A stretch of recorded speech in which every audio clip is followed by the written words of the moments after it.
7 o'clock in St. Louis. You're listening to TMA. It's presented to you by Brown and Crouppen on 101 ESPN, the TMA STL YouTube channel. Tim McKernan, Doug Vaughn, Martin Kilcoyne with you on the program. A gentleman by the name of Jackson Burkett is on the ones and twos, and we welcome you to participate in our Healthcare Evolution 7 o'clock hour by calling in, texting in, or talking it over with other TMA listeners in the Michelob Ultra YouTube chat. The Callier and Thompson phone lines, 314-974-0101.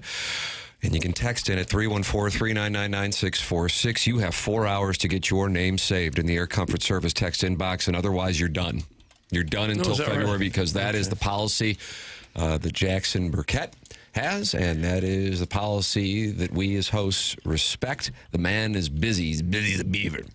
And he doesn't have the time to update these names in the second, third, and fourth weeks of January. But when the first week of February rolls around, he has time for it. But now you got 4 hours. Request it politely. But at 11 o'clock, you're done. Okay. Done. 314-399-9646. Doug, I see Hoosier Daddy sent this in at 4:56 a.m. Okay. I want to go spelunking in Doug's Cavern. I didn't know you opened up. I knew about Merrimack Caverns down 44. The property is so big that I have there in Sunset Hill. There might be caverns there that I haven't even seen, Tim. And you're inviting Hoosier Daddy to go spelunking? He can go as long as he stays away from the barn off. Doug, is it always a cool 62 degrees? What is it? It's like Merrimack Caverns. Okay. That's right. Jay Randolph used to always tell us that. Jay Randolph was the voice of Merrimack Caverns. They're already gathered in the Michelob Ultra YouTube chat, and that's wonderful to see early in the morning with 63 friends. They were just sitting there waiting for us. Oh, okay. Isn't it nice to have friends waiting for you? Well, sure. Ours is the type of show where friends feel they can wait at any time. Like John Scores, who says, TGIF, boys. Jake Reynolds, John Scores, MD 2020, Michael Sturgeon, and Kitty Bates are all in there, including the overbearing sports dad who we believe changed his name from Heimblum Spreadsheet and then got sideways with Carlos Spicy Wiener after he bragged about his 14-year-old son's volleyball career. Am I correct on that? Well, it seems right. I don't know. I can't follow it all. There's a lot of listener warfare here on the program. And on the program, we also will have the Stiefel dossier featuring Joey Vitale at 8 o'clock. Is that correct? And the Colonel at 9 o'clock. Vitale at 8:15, I'm sorry. Okay. And the Colonel at 9 o'clock, and the Design, Air, Heating, and Cooling email of the day, the morning after at InsideSTL.com, with the $10,000 HVAC system on the line. And we have a leader. I don't know if it's a lady or a gentleman, but Fella. It's a fella. You know the incel? But they're all men, yes. All but a couple. When in doubt, it's a guy. I think a lot of 24-year-old grad students at the University of Missouri, Next to University none. of Illinois, Tridelts, I don't think so. Gamma Phi's, Chios, I don't think so. DGs. No, listen to this show and email in. Either way, he or she is the incel from the other end of the couch, and he or she has the lead in the Design, Air, Heating, and Cooling email today. Wouldn't it be fun for the sorority house to have a new HVAC system courtesy of Seth Goldcamp and Design, Air, Heating, and Cooling email today? Boy, it would take a big one, too, to heat a huge sorority house. Boy. You send down all those handsome fellows to the sorority house. Can you imagine if the bold and daring Adam showed up in Greektown? They'd have a field day. Roll tape. Sharon in Clayton is already texting in from her vacation where she's in Sanibel today. And she says, need to send the Senators a fruit basket for taking away the headline for hockey team with most drama. Holy hell, how hard is it to stay faithful? Men are pigs. Doug, what does that mean? The Ottawa Senators? They got a thing going on in Ottawa. Martin, were you aware of this? I actually am not aware of this. I'm operating at a 99.8% confidence level that Jackson Burkett is not aware of this. Tight read. I read something about... You and Sharon do show prep. Linus Ullmark, I believe is a goalie. Apparently, he or his wife shared some stories about some infidelity on the road involving teammates that got around the whole team, and now everybody hates Ullmark, and I think he's been temporarily told to sit a few games out. And the Senators issued a statement. Our organization was extremely disappointed to read the completely fabricated and false stories that are spreading around social media about our hockey club. It goes on for a while there, but apparently Linus is now away from our team for personal reasons. He's literally taking some time away. The statement includes the term trolls and sick people. Could change the name of this show. Who scour the internet. So I didn't see the original post. Yeah, therefore, now I see it in The Athletic. This is what happens when you don't really spend as much time as you'd like on social media, completely oblivious to it. I thought we were going to be talking Ottawa Senators hockey, and I was going to be... Enter the trolls. I don't know how much else we need to discuss it. It's just kind of an interesting little story. Brian Henson says, Sharon and Doug taking the... What does that mean? What the hell? And this guy's a writer, professional writer, and that's his sentence. He's waiting for the Colts at-large bid to the playoffs. Did Sharon just call men pigs? And then it gets graphic. All right. 314-399-9646. That's how you can text in. 314-974-0101. That's how you can call in, and you can join other TMA listeners. You open up your YouTube app, and you type TMA STL, and now you're in there watching the show. And you can always go back and watch the show anytime you want. It can be a form of podcasting, and that is the TMA STL YouTube channel, where 6,430 friends have subscribed, and you can subscribe as well just by clicking the subscribe button. And then, Doug, you like to smash that notifications button. I don't smash anything.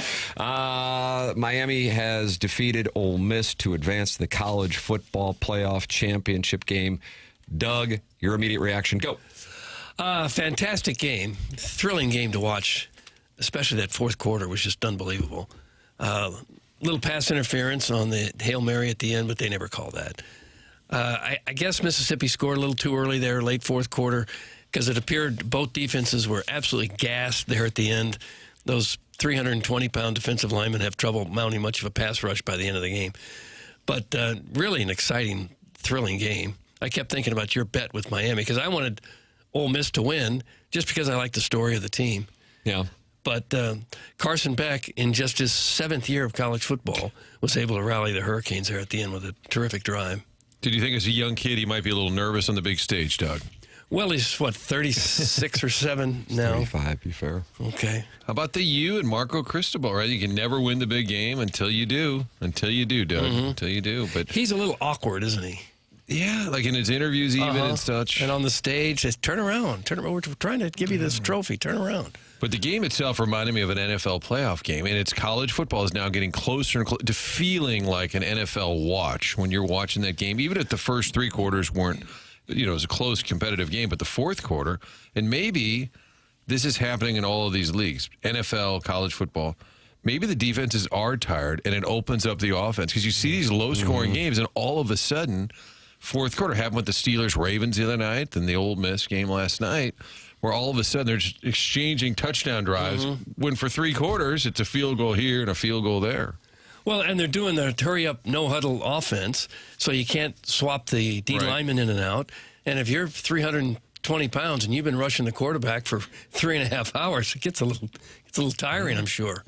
Specific to the actual overall gameplay, I think we would all agree that Miami should have been up comfortably both at the half and through 3 quarters. Would you agree? Yeah, it felt like they were a much better team, especially in the first half. But part of being a much better team is not creating self-inflicted wounds. And my goodness, how many self-inflicted wounds did they have on a combination of dumb penalties, period, on a combination of their defensive backs dropping 5 right in their hands. 5 interceptions.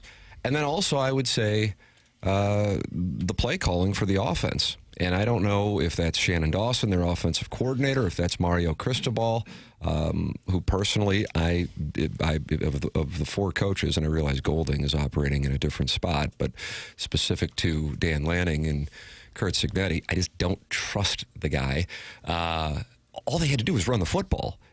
I was in a group text with a couple of group texts, and somebody made the observation, doesn't this kind of remind you of like watching a Missouri game with regard to specifically the play calling, where it's clear you just need to run the football and they're not running the football? because you had Fletcher carrying guys. Remember, there was a play where he carried him 15 yards. Yeah. Carried him 15 yards. So how do you respond? With a flea flicker. And I'm just going, what are we doing? It's as fortunately as simple as Ole Miss already has a defensive/tackling issue. That was known going into it. And Miami can run the ball, and clearly they're dominating the trenches, and they just didn't do it. So that also played a role in allowing it to be closer than it should be. Miami will not have that ability to play that poor of a game from a penalty standpoint, from a dropping opportunities on interceptions standpoint, and from an offensive play calling standpoint if they're to get past Oregon and Indiana. I had two thoughts as that thing was going into the third quarter. If I'm an Oregon fan, if I'm an Indiana fan, and I'm sure we have a lot of Indiana fans who are listening right now, I wanted to see Ole Miss win that game because Miami was clearly the better team last night. And then secondarily, deep down, even though you don't want to say it because you would feel like you're jinxing it, I would say we're operating at about a 70% chance that the winner of tonight's game wins the national championship. I just think there is a gap between what Oregon and Indiana are and what Miami and Ole Miss are. Now, I think Miami's got all the talent in the world, but Miami also suffered a lot of injuries last night to that defense that's really played a role in their run here over the last couple of months. So that is my takeaway from last night's festivities. Your takeaway, welcome at 314-399-9646 or by calling in 314-974-0101. Here is Mario Cristobal following the game. Hit the lever, please, Pale. I want to give a ton of credit to our players. I can't even tell you how many of our guys were sick, had the flu, had issues, and all they kept talking about was we're going to find a way, we're going to find a way. So, look, we're focused on, of course, enjoying this one, but we got to get focused on 1-0 one more time. Exactly. Now, Carson Beck, with an opportunity there to run it in on the game-winning touchdown, he's dealt with so much. You told him before this game you were so proud of him. How has that pride grown tonight? I mean, that's a perfect example of a guy who just, he feels supported, he's hungry, he's driven, he's a great human being, and all he wants to do is want to see his teammates have success. And that's what we witnessed tonight. And Carson Beck, I can't say enough great things about him. Love the guy, absolutely awesome. Oh, boy, there was a big hit right there at the end. Miami also lost a player or two to targeting, right? And they'd have to sit out the first half of the title game? I know they lost at least one there late in the game. I sold all my crowdsourcing stock at 8 o'clock last night. They lost Are the rules any different? I was curious about the same thing. No, he sits out. He sits out for the first half? Yeah, that could be a factor as well. Miami feels like Penn State last year, where they've exercised a lot of ghosts. The coach is kind of off the hook until he's not. Like, they're making a great run. Good for a big-time brand like Penn State to, win some games. Same with Miami. But if they don't win at all, then you're not back where you started. But there's still a little specter of, I don't know if they can win the big one. I also think Miami caught a big break, as unfortunate it is, with the former Missouri running back, Kilcoyne Lacey, getting hurt on his touchdown run because they just did not have the same offensive attack on the ground in the second half. But to Ole Miss, Charlie Weiss Jr. of LSU calling last night's game, and Pete Golding, they were able to get it going through the air. I think what they were running into in the first quarter in particular is some slow developing pass plays where the Mississippi offensive line just didn't have the ability to stop Miami's defensive line, and Chambliss was under pressure and had no time whatsoever to throw. So to their credit, they adjusted, and man, I think Chambliss had the ball in his hands at the most for a second and a half, and they were able to just pick apart with short passes the Miami defense, and that's how they got things going. And I think that started toward the end of the first half, where they were able to get a field goal attempt. And my God, what a weapon it is to have that caliber of kicker. I know he missed one from 50-plus yards, and then he banked it in off the left upright. But that is quite a force to have when you have a kicker in college who is reliable from 55-plus yards. And that's what Ole Miss and had. made them by plenty, too. Yes. And is coming back next year. Yeah, well, the pay is pretty good. You better believe it. He said he was having a good time in college. I can imagine that he is. I think if Ole Miss had just another 20, 25 seconds there at the end, they probably would have gotten in the end zone. Yeah, I would agree with that. There was no stopping either team at that point.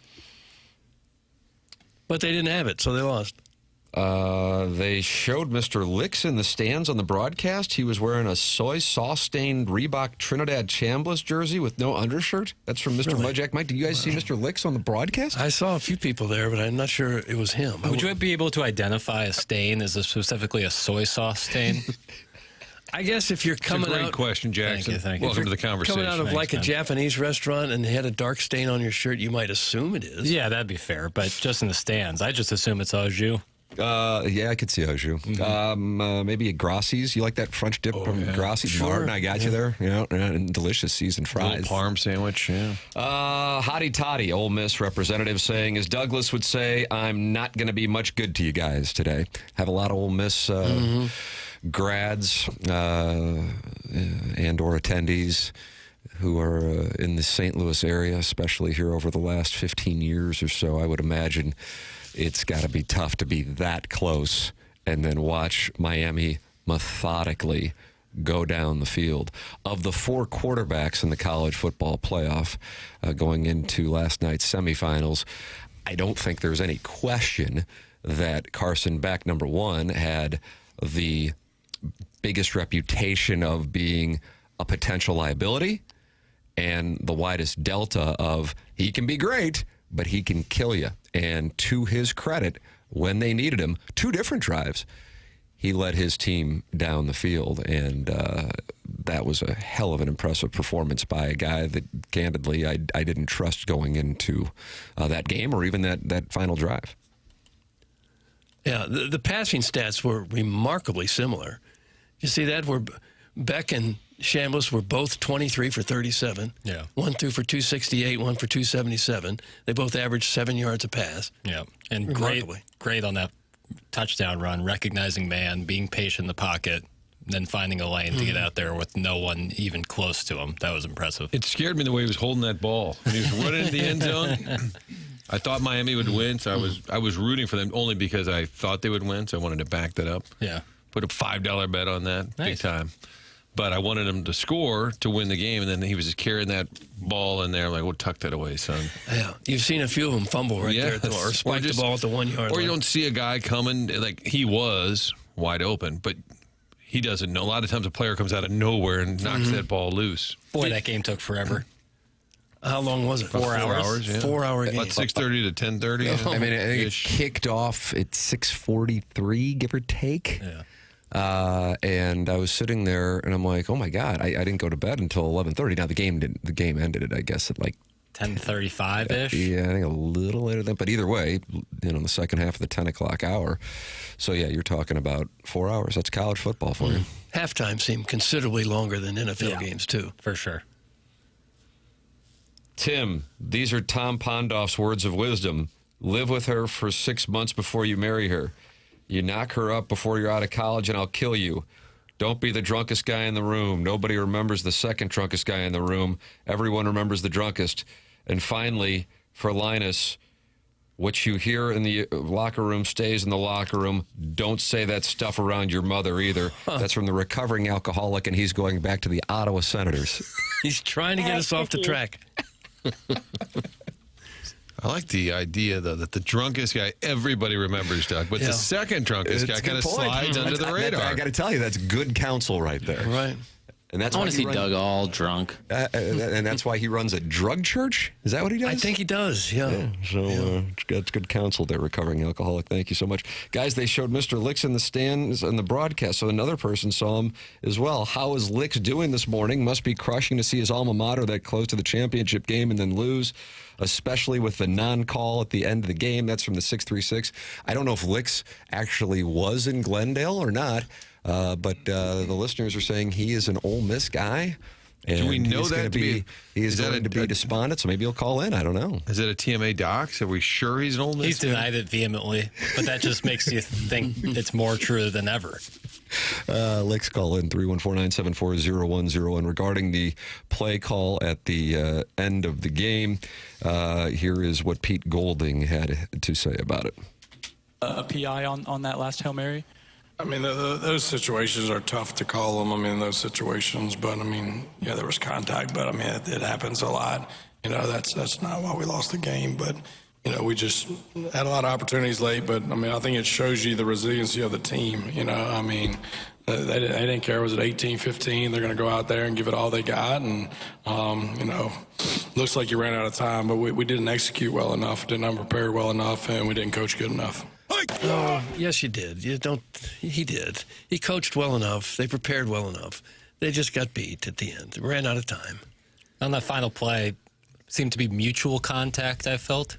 It seemed like both guys were kind of jockeying for position. That's what the rules experts said about it on the broadcast. Yeah. So there was I forget the phrase he used, mutual contact or combat. Yeah, mutual combat. I like that. Joey Galloway, I was watching his interview on Sports Center. I guess it was Scott Van Pelt, and he said, you know, and there's a wide receiver, and he said those just don't get called. It sucks, but at the same time, that is the nature of the beast. If I'm an Ole Miss fan, I'm understandably pissed off. If the shoe were on the other foot, I'm quite confident Miami fans would have been pissed off. But that is the way that it goes on Hail Marys. The difference on this Hail Mary is it wasn't one of those 50-yard Doug Flutie, Aaron Rodgers Hail Marys. They were kind of at the midpoint. I know Miami fans, of course, feel like, and I think they're right, that they had a national championship stolen from them on a pass interference call, and so that this is just, at least for those who can remember that 20 years ago. That one, though, was, you know, inside of, I think, the 5-yard line, if I'm not mistaken, when Ohio State. Was that Craig Krenzel, Doug? Craig Krenzel? That sounds right. The Maurice Claret Buckeyes. Yeah. Jim Tressel. So that's the nature of the beast. I wasn't sure it was catchable. Not that you can say for sure, but it wasn't egregious. Like, oh my God, it was about to go into his hands, and then he tackled him. It would have been very difficult had it to be caught to get a foot down because it was toward the back of the end zone. But unfortunately, I feel like we've had that happen for a relatively recent Missouri game, and you just kind of understand going in. It sucks. You don't like it as a fan, but that's the nature of the situation, that there will be obstruction on both parties. And I think, you know, one of the things that plays out, which I think makes college football so great, is that there is this undercurrent of people polling in the South for one team and people polling in the North for the other team that is not the SEC team. And so SEC fans are those who are, you know, tied to the conference for being fans of an SEC school, make their case. And then there are just people who just hate the SEC and so are in pure celebration mode that for the third straight year, Doug, no SEC representative. You had Michigan and Washington. At the time, Washington not in the Big Ten. You had Ohio State and Notre Dame last year, and this year you will have a Big Ten school and an ACC school. No SEC in there. So SEC fans who want to defend the conference's honor are now holding on to the Hail Mary and the missed call, as it's being called. Had what, four SEC teams in the playoffs? Alabama, Oklahoma, Ole Miss, Georgia. Texas A&M. Texas A&M, 5. Okay. And if Indiana wins, or I guess Oregon can win, that's 3 straight years for the Big Ten. That does add a little something to that debate, right, about Big Ten versus SEC. Mm-hmm. But it's also, who cares? Like, if you, I mean, if you're an Ole Miss fan, you want your team to win, they don't win. Okay, if you're an Ole Miss fan, you're like, well, I just wish Bama would have won it. Then you're not thinking. I'd never think, like, I wasn't watching last night, like, man, I hope Ole Miss wins to represent the old SEC. But you're passionate about the National League Central, so why the difference? Right. And what really passionate, oh boy, now I'm out over my skis, what division the Blues are in. Doug. Wow. What division are the St. Louis Blues in? What division are the St. Louis Blues in? Central? Yes, look at this guy, Peter Puck. Sharp. Well, I remember they named him after guys for a little bit, and I wasn't sure. Well, they were the Norris division. guys. The conference would be the Wales, the Campbell. I kind of missed that, actually. And they were in the Norris, and they were always rugged, so they called it the Chuck Norris. Yeah, sure. No, it's good. But with, Oh, come on. can't appreciate a little NHL history, boy. I get it. So you want to see a shot of Rob Lowe at the game wearing just a hat that says SEC? Yeah, it just means more. I never got that. I get like the debate because it's an easy, like, fun debate to have, but the conference pride I don't feel. But maybe that's because, as SEC people would say, we at Mizzou don't belong. Well, it could be because it's purely professional football at this point. Right. Unlike the NFL that plays for a city, these guys play for a college. And no longer, can Texas and Florida seal the borders and get all the players from those areas, talent-rich areas.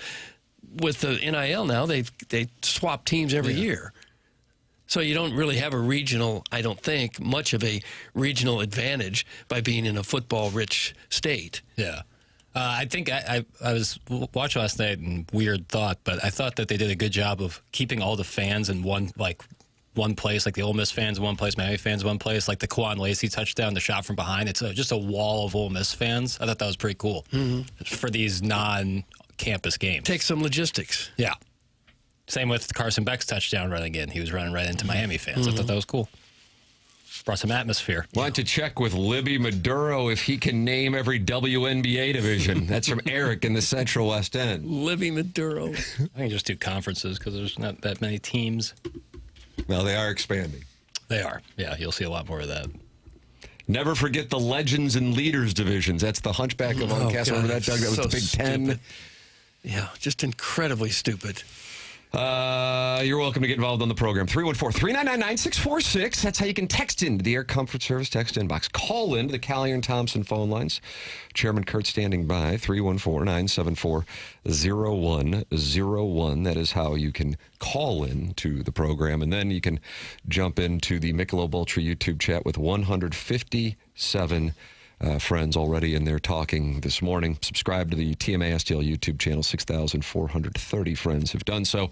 And that's the Michelob Ultra YouTube chat. Coming up on the program, Joey Vitale at 8:15, the Colonel, Gabriel P. DeArmond at 9 o'clock, and our Design Air Heating and Cooling email of the day, the morning after at InsideSTL.com. Design Air is online at DesignAirService.com.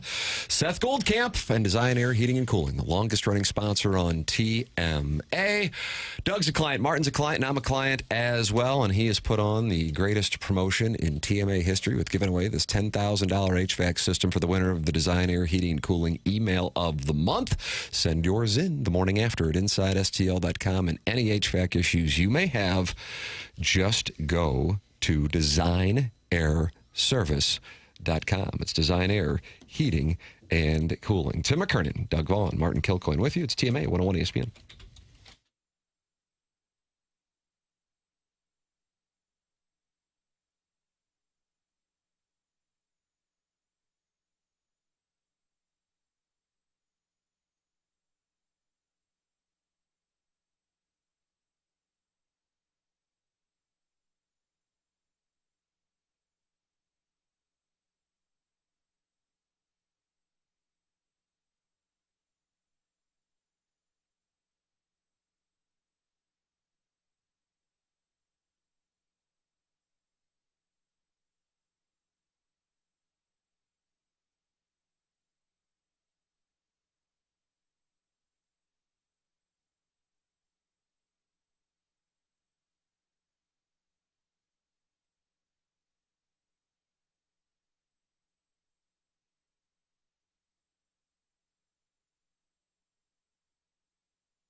Don't you like this, Jim?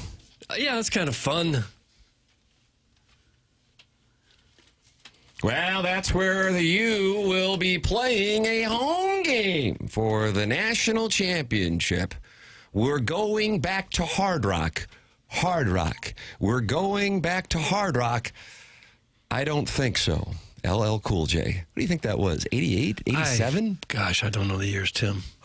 I'm going to say 87 to get me 88 and 86. Boy, I don't know. I don't feel good about this. I would allocate maybe like 7% of your bankroll on it. Do with it what you want. 87. Okay. Oh, brother. It's TMA 101 ESPN. A lot of college football playoff discussion in the first half hour of the healthcare evolution. 7 o'clock hour here on TMA. Healthcare Evolution is online at healthcare-evolution.com. Every time I have talked about our new sponsor of the 7 o'clock hour this week, the text inbox has lit up. I would imagine a number of our listeners have dealt with this. You play some kind of sports, you're working out, and all of a sudden you've got yourself an injury. Is it a serious injury? What is the process? You go and you contact your primary physician. Odds are you're not going to be able to get in for a couple of weeks. So you're dealing with the pain for a couple of weeks. Then you see your primary physician. And what's your primary physician going to say? Doug, you want to guess? I know you spent some time in medical school, but you chose to do this. Go to a specialist. That's right. Right. Well, the specialist isn't saying, oh, I'll see you right now. Now you're probably going to have to wait a few weeks on that one. Now you're still dealing with the pain. Yeah, or months. Yeah, as the case might be. Mm-hmm. And then you see the specialist and they might recommend physical therapy. Or now you get an MRI, then you get the results, and it's taken at this point 8 weeks, 12 weeks, who knows how long. What if you could go into a place literally today? Well, that's what you can do with Healthcare Evolution. It is a revolution at Healthcare Evolution. Healthcare-evolution.com. That's healthcare-evolution.com. Pain in the lineup. Traditional healthcare often benches you for months before you have an answer or real treatment options.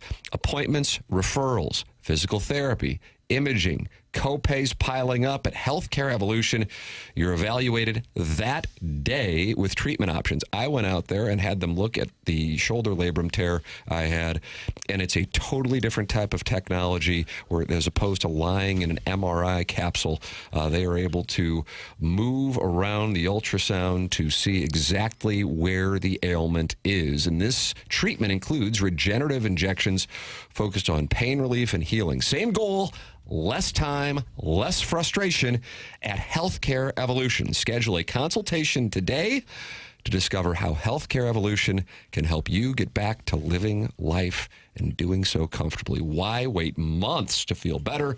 Book now at healthcare-evolution.com. See my guy Logan Taylor at Healthcare Evolution, sponsor of the 7 o'clock hour, online at healthcare-evolution.com. Jim Montgomery joined the Fast Lane yesterday, Doug, to discuss just what happened with Jordan Binnington and Joel Hofer in the third period of that debacle in Chicago on Wednesday night. Here is his explanation. Looking back on it now, can you maybe give us a little peek behind the curtain as to kind of what was going on in that moment so we can get rid of some of the rumors and speculations?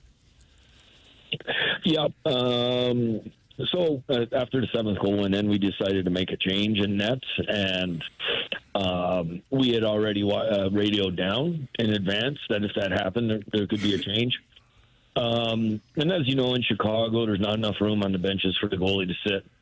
So you guys sit back in the locker room, and they usually have half their gear off, just because they're sitting back there watching, and the temperature in the room isn't the same. They don't need all that equipment on in the jersey. So when we decided to make the change, Joel Hofer wasn't ready.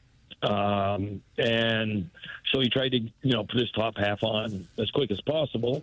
There was a little delay in communication too, but minor to being prepared. And you know what? It really symbolizes the last half of our game and the first period of our special teams. We weren't prepared to get the job done. We lost the battle of the net front as well, and it was just like the exclamation mark to how we, tried to win that game last night. Was he having a snack? Sounds like a treat. What kind of treat was that? Maybe like a Chex Mix or something. It seemed like he was kind of chewing on something. Chex Mix. Pistachio. But then he kind of moved on, and our whole team wasn't ready. I'm like, I need a little Do you prefer more. Chex Mix or Gardettos? Gardettos can be awfully salty. Yeah. I like when it's salty sweet. I like the bagel chips there in the Gardettos. Oof. I still wonder how you can have a building. Thank you. Doug's killing a great conversation on Cardinals.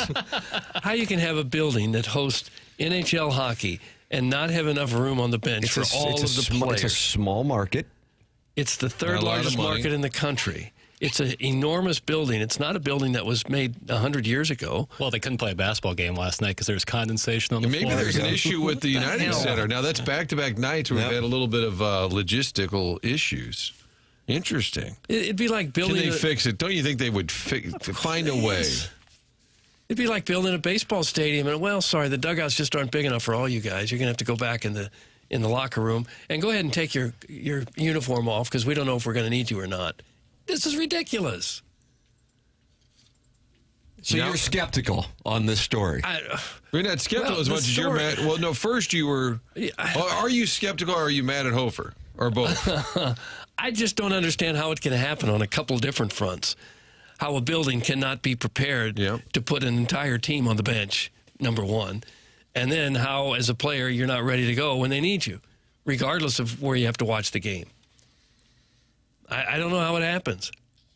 Jeremy Rutherford earlier in the day had a conversation with the Blues' Jim Montgomery and said the core issue was that Joel Hofer was just not ready to enter the game. When the Blackhawks took that 7-2 lead with 7 minutes and 4 seconds remaining during the stoppage and play, the Blues decided to make a change in net. Montgomery said, we signaled back to make the goalie switch, and the lines of communication on the headset weren't clear initially. Hofer wasn't ready, and it kind of symbolizes last night's play. Our special teams weren't ready. Hofer wasn't ready. Binner had no issue. He knew what we were doing, so there was zero malcontent by Jordan Binnington. Ultimately, that all falls on me that the goalie wasn't ready to go in because I'm the head coach and I'm the one in charge of this team, so I've got to make sure the lines of communication are better. JR writes in The Athletic, there was much speculation that Binnington was aware of the change, but elected not to look at the bench and remain in the game. However, the TNT broadcast showed Binnington with his back to the crossbar, waiting for Hofer to step onto the ice. Approximately a minute 20 after the goal was scored, Montgomery waved Binnington to the bench. I motioned to him, and he nodded to me, yes. However, Binnington still didn't see Hofer, so that's why he didn't skate off. And Montgomery said that's common. You don't leave your crease until the other guy is skating toward you. About 12 seconds after Montgomery's wave, the puck was dropped at center ice and play resumed.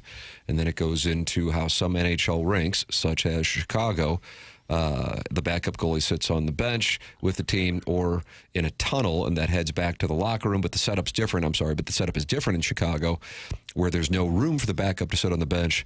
Typically, the backup stays in the locker room during the game, and that's where Hofer was, according to Montgomery, and he didn't have his top half of his equipment on. He said someone had to go tell Hofer. Hofer was half-dressed, so that was the delay. It's just not commonplace that guys are going to sit in the dressing room with all their equipment on, everybody between periods. When they go back to the locker room, no one keeps their jersey on because you want to cool down. And if you're a goaltender, you have even more equipment on. It's not cool in there like it is in the rink. So Hofer eventually got his equipment on and came down the tunnel, but by then, play had resumed, and the decision was to let Binnington play out the game. Okay. And you did see a member of the staff, I don't know if he's equipment or whatever, ran down the hall. So I think the video, also Binnington's reaction, I think the video backs up that story, but it still goes back to Doug's premise. How can you not at least be kind of ready? Right. It is an NHL game. Throw the jersey on at the last minute, put the helmet on. Okay, I got that. But everything is off. How many times have you seen a goalie hurt in the NHL and have to be replaced? Right. Have you ever one time heard, well, we'd like to replace this hurt goalie, but the other guy's not dressed? When Danny Padre was in net for the Winnipeg Jets series, was that game 5 he won? He was ready. Never played. He was ready. Yeah, I guess if a league had that kind of rule for a number of years, we shouldn't be so surprised about this. It does seem like the United Center could maybe fix this issue. I also think we might hear from Joe Hofer today. I'm assuming he's playing tonight in Salt Lake, and maybe they'll roll him out there to kind of put an end to it or just kind of eat it for a second. Yeah. Is he on the policy of we don't talk on the day of a start? Roman Turek had that policy, Doug, and that's what led him to 3 Vezinas. Am I right? 3 Vezinas? No, I didn't win any. And then Jeff Suppan added the day before a start. Yeah, I said, well, what's that about? He said, because I'm already thinking about the start tomorrow. I said, you just don't want to talk? No, and then Chris Carpenter just added the entire season. Yeah. It's just so hot to think that Hofer was sitting back there naked behind the bench. Doug, that's Eric in the Central West End. He wasn't naked, but something doesn't add up in the whole story. There's a missing something in this story. Honestly, that is super hot that Hofer is just sitting back there topless with his helmet on. That's from Mr. Licks, who... it'd be one thing to perhaps not be ready. Ole Miss right now. It might be one thing to not be ready if your goalie's playing great. You know you're not going in. He's working on a shutout, or you're ahead 4-1. They're not going to replace the goalie. It's another if your goalie is getting lit up and it looks like there's a chance you might have to play in this game. Perhaps you'd want to be ready to go. It was naked bodies. It was 5-2 heading into the third. To your point, that 6th goal could do it. That 7th goal could do it. I think the later in the game it got, the prevailing NHL wisdom is at that point you don't pull the goalie. So maybe that's what he was leaning on. Like, oh, well, it's silly. Got to be prepared. Want to hear from Hofer. Don't really care. But it's kind of a mirror of this season, which has just been a little bit of a joke. I think the reason why it would matter is if Jordan Binnington refused to come out. I think that is why it's getting the attention from a healthy percentage of Blues fans. Plenty of people either don't care or just think that the whole thing is kind of amusing because you had the image of Hofer peeking around the corner. Now, Henrik Lundqvist, star netminder, is on that show on TNT, and he was talking about it, and he was sympathetic with Hofer, and he said, in certain arenas, the benches are really tight, so then you sit in the locker room and watch the game, and then if a change happens, you have to come in, and sometimes it takes a minute for you to get ready. I've had a couple of instances. I remember in Winnipeg, I was backing up, and I was in the gym and the other side watching the game. I was watching on TV, and I was like, this doesn't look good. I could see them communicating, and it was, oh, boy, I need to go in and get ready. So he said that this does happen in certain buildings, and he can buy into what the Blues are saying. I think the peeking around the corner is the smoking gun for those who are pointing to a conspiracy. He certainly didn't look like somebody scrambling to get ready to go on the ice. He looked like someone that said, are you sure you need me? It looked like an after-school special. Here's the bad guy in the neighborhood behind a tree coming to get you. But I think the Binnington question initially was brought up on the broadcast, and it was legit because we know Binnington can be a little edgy or pissy, whatever you want to call it, and he's had the stare down with Monty earlier this season. But I think he's vindicated by what you can see is that he's just kind of standing there, and if Hofer goes out, he probably skates off, and then he might stare down Monty or might even MF him if he wants to, but I don't think he even had the chance to leave. I bet you if you asked Binnington on the lie detector, he'd probably say, well, it was stupid. You don't take me out there. That's embarrassing. Just let me finish the game. I bet that would be his honest opinion, but I think he would have come off the ice. Team sucks. Who cares? And tell Jackson to change my name. Finally. That's from Patrick Bateman. Okay. Get screwed. Hey, guys, can we have a Drops Friday where Jackson actually plays drops? It'd be sweet. It's just an idea for you. Thanks. That's from Big Tough. It's weird. When I play drops, it's like the text that comes in is like, oh, why is it like, can we have more drops? Like, but if I don't play anything, it just doesn't come up. So and here we are damned if you do, damned if you don't. You're saying because you just played one, it triggered. I've been playing drops all morning. Play more. We're here giving cutting edge takes, and the listeners want to hear producer Joe from 20 years ago say, "Get screwed." That's the show they want. That's me. Weird. You can tell us what to do by texting 314-399-9646. And plus, then you can tell Jackson what to do, like Patrick Bateman just did, and tell Jackson to change your name. Change his name, but there's no request for a name. Like, I don't see where... Well, maybe he wants you to pick. Then refresh kind of like my the memory. lottery. Sometimes no, you let them pick the I don't numbers. do it You for decide. No. When this guy does play drops, they're like the 10 most recent ones he clipped off. None of the OG drops. That's from Libby Jackie DiCaprio. I just played Naked Bodies with Jim Edmonds. That is not the 10 most recent drops. And he now has an Ole Miss avatar. I guess that means, Doug, the Tigers are taking on Hottie Toddy. Okay. Tomorrow in Oxford, a dreary Oxford, Mississippi. Mr. Licks will call in with his perspective on what listeners say his alma mater losing last night in the college football playoff. 314-974-0101, Mr. Licks. That's the number for the Callier and Thompson phone lines, 314-399-9646. That's the number for the Air Comfort Service text inbox. And then you can join 209 friends on the TMA STL YouTube channel and talk it over in the Michelob Ultra YouTube chat for this morning, which is January 9th, 2026 in St. Louis. Joey Vitale coming your way at 8:15. Gabe DeArmond at 9 o'clock. And the Design Air Heating and Cooling email of the day, where the incel at the other end of the couch has the lead going into the fifth day of the competition for a $10,000 HVAC system from Seth Goldcamp and Design Air Heating and Cooling. Email in, compete. Maybe this could be your month. The morning after at InsideSTL.com. All the rules for the competition are up at TMASTL.com and 101ESPN.com. Tim McKernan, Doug Vaughn, Martin Kilcoyne with you. It's TMA 101 ESPN.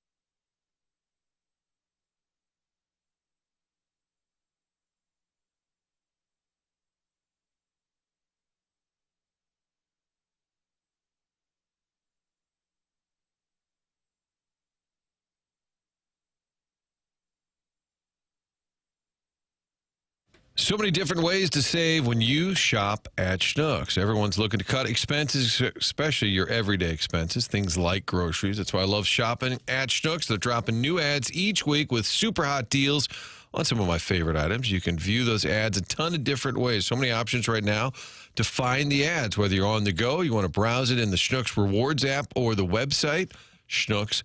They've got the weekly ads there. You can even pick up a paper copy at the entrance of the store. Plus, get the following week's ads 1 week early. Just grab a copy at the store entrance to plan ahead and save. So many more ways to save beyond that weekly ad when you join the Schnucks Rewards. I've been telling folks about this for a long time. That app is great. It helps you shopping, except when I forget to use it and can't find things.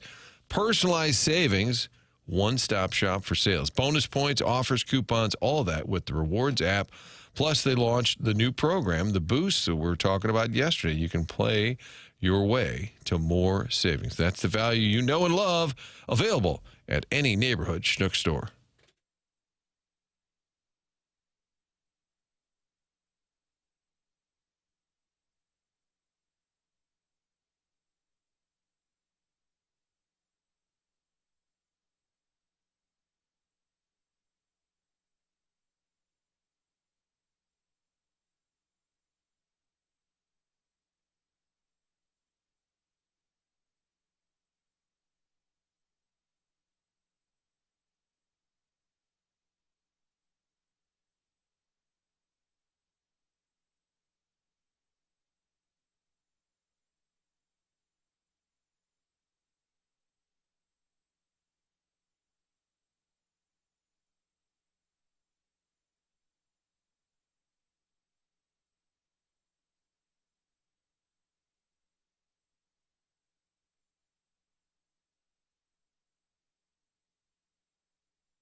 This is Jackson with a SportsCenter update brought to you by Saliga Heating and Cooling. Blues back in action tonight, taking on the Utah Mammoth. Pregame at 7, puck drop at 8, right here on 101 ESPN. That was another SportsCenter update brought to you by Saliga Heating and Cooling, a Daikin heating and air conditioning dealer.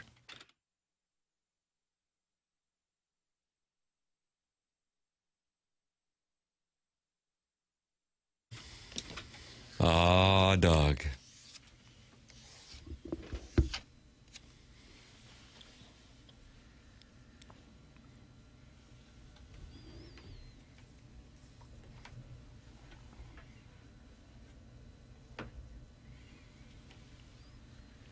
How do you do? No, I'm fine, thank you.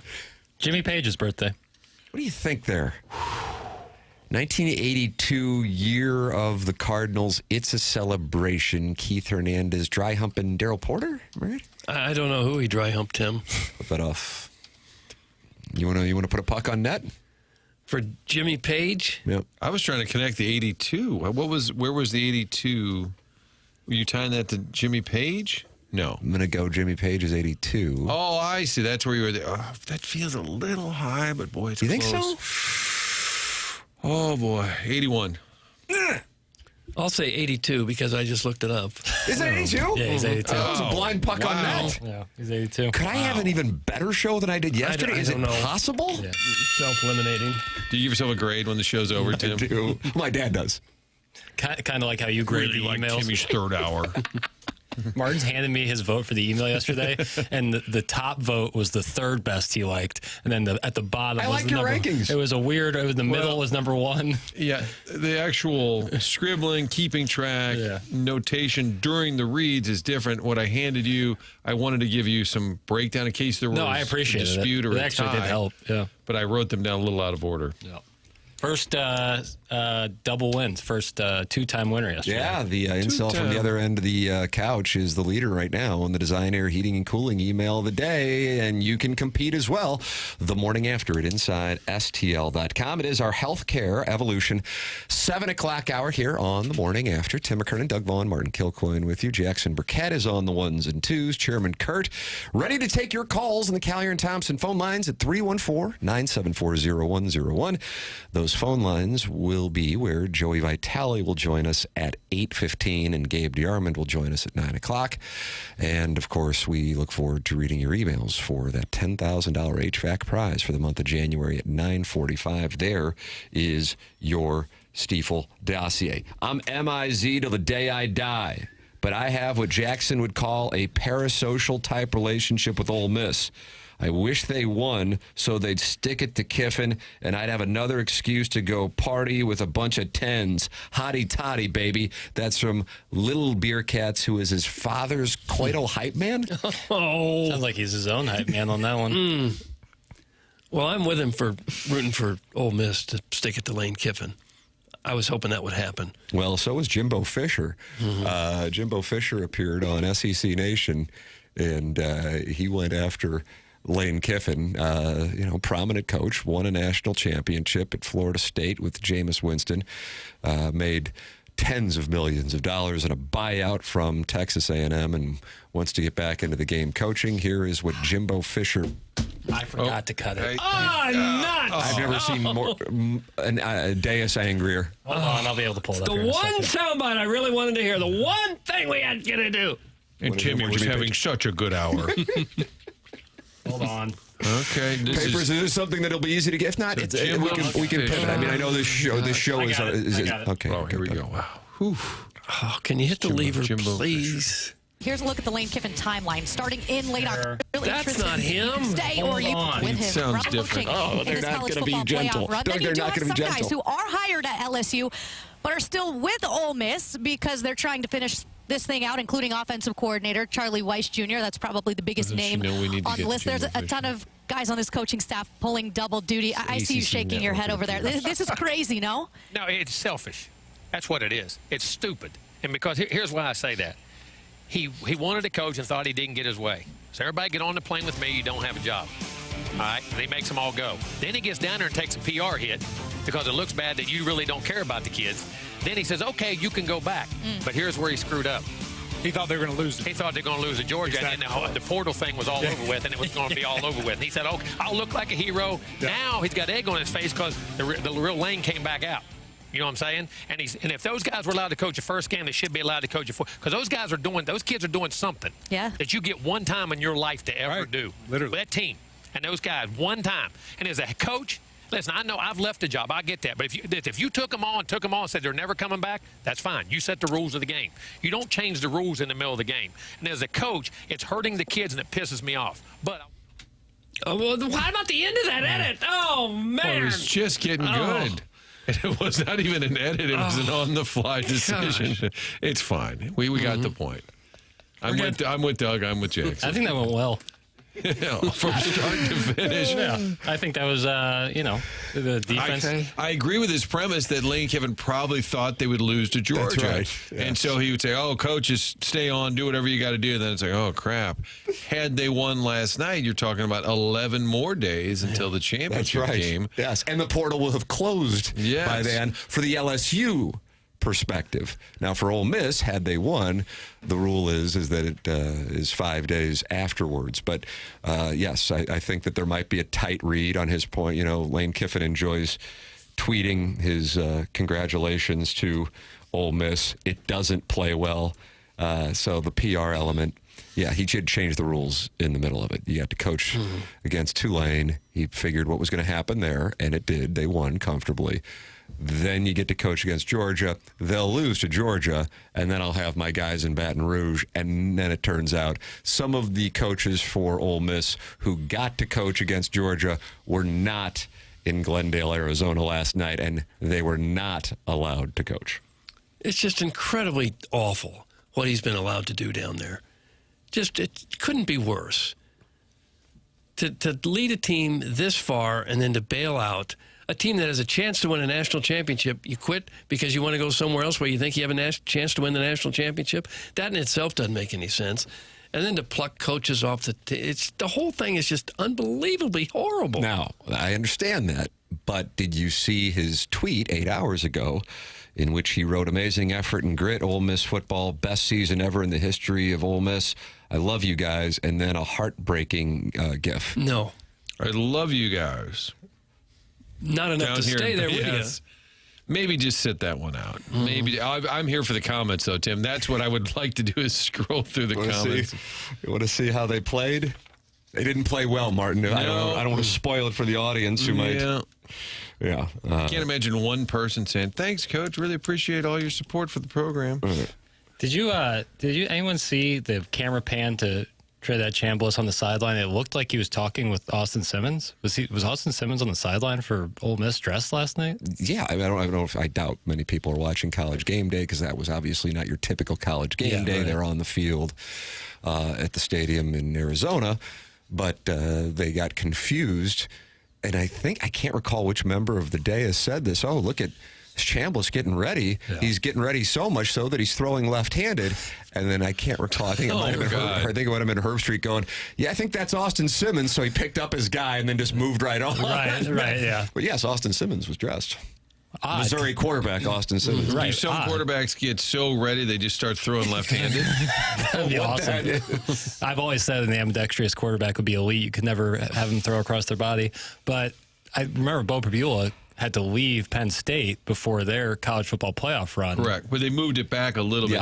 Because that's the difference. Not just Pribula, but because of that set of circumstances. That's what I was wondering. I was wondering, especially with the way Miami was getting to Chambliss in the first quarter, I was going, we might see Austin Simmons tonight. Yeah. And then to Chambliss's credit, I mean, what a player. And he could be around when Missouri heads there in October. You know, you'll see Pete Golding. You may see Trinidad Chambliss.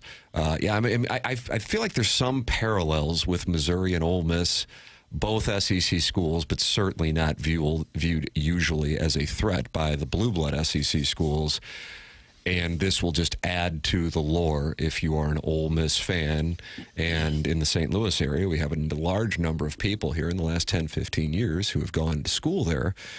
And I would imagine they kind of feel like, yeah, we knew it was coming. We knew the rug would get pulled out from under us. And you had this great run. But I would imagine a large number of Ole Miss fans just couldn't sleep last night, whether because they feel like they got screwed on a no call and the Hail Mary, or they feel like they blew it when they had a chance to stop that team and Carson Beck goes down the field 2 different times to beat them. I'd like to do some crowdsourcing. I'm in the crowdsourcing industry in the Fisher Window and Door Store, 8 o'clock hour. Who are the nitwits that set up the transfer portal schedule so that it's okay for players to transfer away from their teams during the playoffs and sign with another university? Who thought this timing might work out just right? I think it all goes back to possibly botch it this badly. It all goes back to semesters and starting school. They have to do it by a certain time so that they can enroll in school by a certain semester. But we are living in a weird time where the NCAA sets certain standards, and yet everybody says they're a joke. They have no real authority, and yet they still dictate some of the terms. Isn't that strange? Yeah, it's odd. It would have been great to see Austin Simmons come into the game and like play really well, and Ole Miss fans, oh, wow. Oh, he's going to Mizzou. Yeah, maybe with a Missouri helmet on. Or if he played poorly, the Mizzou fans are, oh, boy. Yeah. What do we spend our money on? Oh, boy. It seems like college football now needs a commissioner of common sense to step in and just kind of fix all these things that have really bastardized the whole system. And I in a utopia, I agree with that. The issue is, unlike baseball, where the National League West doesn't have separate desires and or revenue from the National League Central, in college football, of the 130 so teams that had a goal of getting to either Glendale or Atlanta for these semifinal teams, and of course only 4 did, the Big Ten and the SEC have different goals and different contracts for television than the Big 12 and the ACC. And since the Big Ten and the SEC call the shots, a commissioner can't come in and have them all play by the same rules. That's the part that is the immovable object at this moment. But I agree with you, Doug, in the sense that, man, would I much rather have that than what we currently have. Yeah, it's going to be hard to fix. Yep. I'm not sure they will. And there was a time, didn't Trump appoint Saban to clean up college football? There was some kind of commission. And I think Saban has since said that they didn't really do anything. Do you remember that? Mm-mm. Yeah, no, Nick Saban was appointed. By the president? Yes. He's always said he has no issue, and Miss Terry, Doug, you know Miss Terry, would not allow him to do anything. All right, let's see. I got you, Martin. May of 2025, he appointed him co-chairman of a new presidential commission on college athletics. And then what happened? Nothing. He had too many commercials to shoot. But that was the idea, I guess, that they were going to fix college football, college athletics, even larger umbrella. And I don't know. I think Saban commented on it that he hadn't done anything. He's got a lot on his plate. Mm-hmm. Heard him swear again last night. I'm like, he did? Well, it was the ASS word, so it was not appalling, Doug. But yeah. I think that one is approved by the FCC, but if you add whole to it, then it becomes a problem. You can say damn, but then if you add a deity to it, now you got yourself an FCC regulation. Yes, you now, do. these are the rules that we try to abide by here on terrestrial radio in 2026. Yeah. Joey Vitale will attempt to abide by those rules when he joins us coming up at 8:15. Joey with his traditional Friday hit on the program. We'll see if he has any conspiracy theories from Wednesday night in Chicago. He's up early in the morning in Salt Lake City. But do you think he's been up already for 4 hours making bread in his hotel room? Well, that's what he does at home, is make that bread. Yeah. Maybe I guess you could bring easy bake oven on the road. Yeah, he probably brings a healthy supply of yeast. Doug, you've been to Salt Lake? I think we talked about this. Maybe an NCAA tournament sounds like. I think that lake is scary. I think that lake is scary. Well, why are you covering your eyes like that? Because that's what you do when you think something's scary. I mean, it's calm. A little too calm. Yeah. They used to say you can't drown in it because the salt will pop you back up. I don't know if that's true. I'm sure someone's drowned in salt. Hey, Joey, go jump in the lake. Let us know how it goes. Test the theory. Michelob Ultra is the sponsor of the YouTube chat. 243 friends are in there. Chairman Kurt's in there talking to the Nipper School Monitor, Harry Hogg, Thrill Fan 22, STL, Walrus King, Big Blonde Dan, and Kitty Bates. They're all in there. YouTube.com/TMASTL. STL. Michelob Ultra, 95 calories, only 2.6 grams of carbohydrates. Longtime sponsor of the Morning After and sponsor specifically of our YouTube chat. Join in. 6,430 subscribers. Subscribe to the TMA STL YouTube channel. Michelob Ultra sponsor of the YouTube chat. Joey Vitale coming up next. It's the Fisher Window and Door Store 8 o'clock hour on the Morning After. 101 ESPN, TMA STL YouTube channel.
Joe Vitale here, 636-782-3608 for Hofer Door Company. That's the garage door company that's out there and going to take care of all your garage door needs. I know Jason, he's a heck of a guy. He's taking care of my family personally. They're a big enough company that can spread all their wings outside St. Louis County area, but small enough where they will give you the personal touch that you deserve. So any garage door needs, give them a call, 636-782-3608. You can also check them out online at SchaeferDoorCompany.com. Schaefer Door Company is a Cool Pay Master, authorized dealer.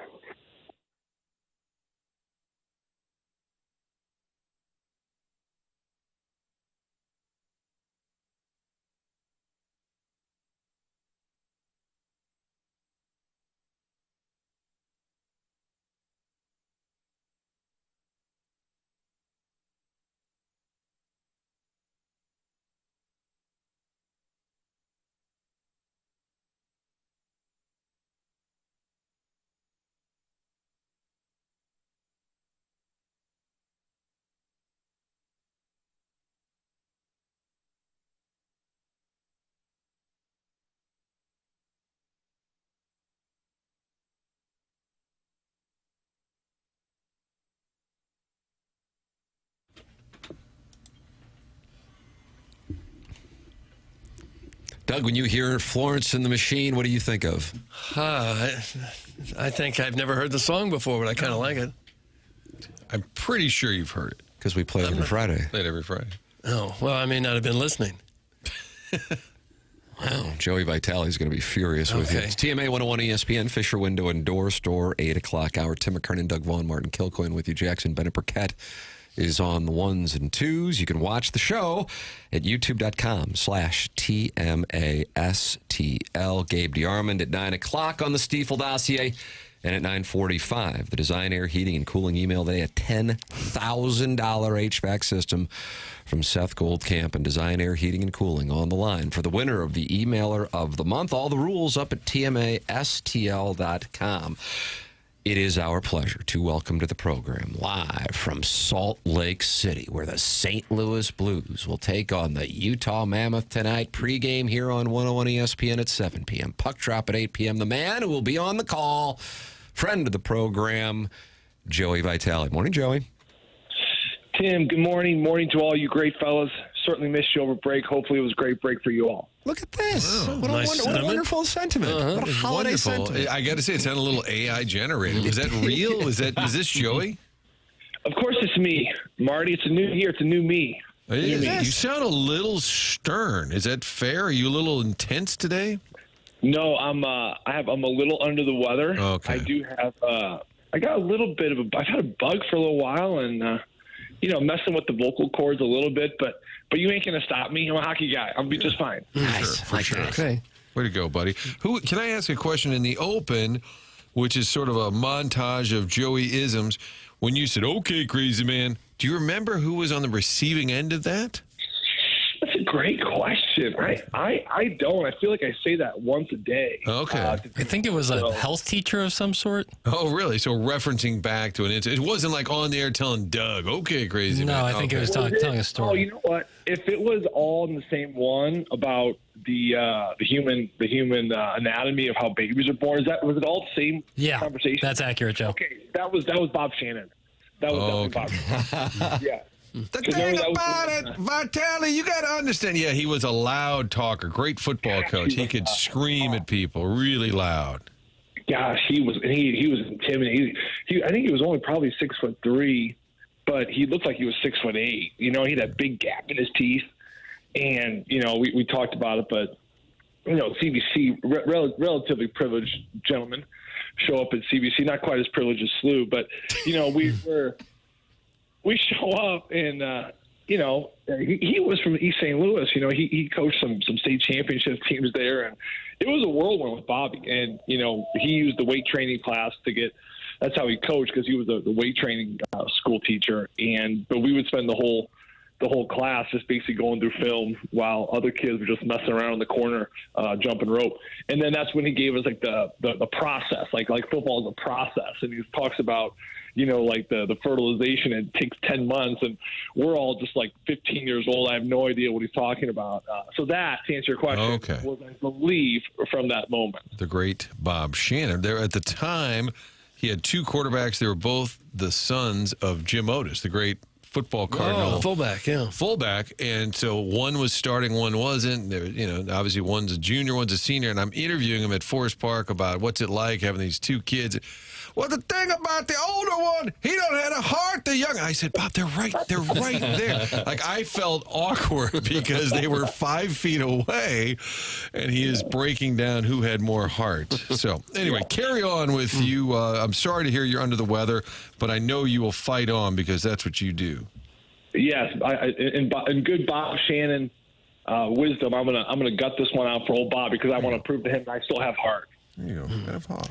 Well, meanwhile, we're still trying to figure out what happened the other night with the goalie coming in. Is he not going to come in? Is the goalie ready? There's no place to sit on the bench. Did that all get straightened out so that you understand it and can help us understand it more? Yeah, I do. Curbs and I were on the call and on the radio side, and because TNT took over, and we saw it kind of happen. And then right when that goal went in, whenever goals go in, especially late.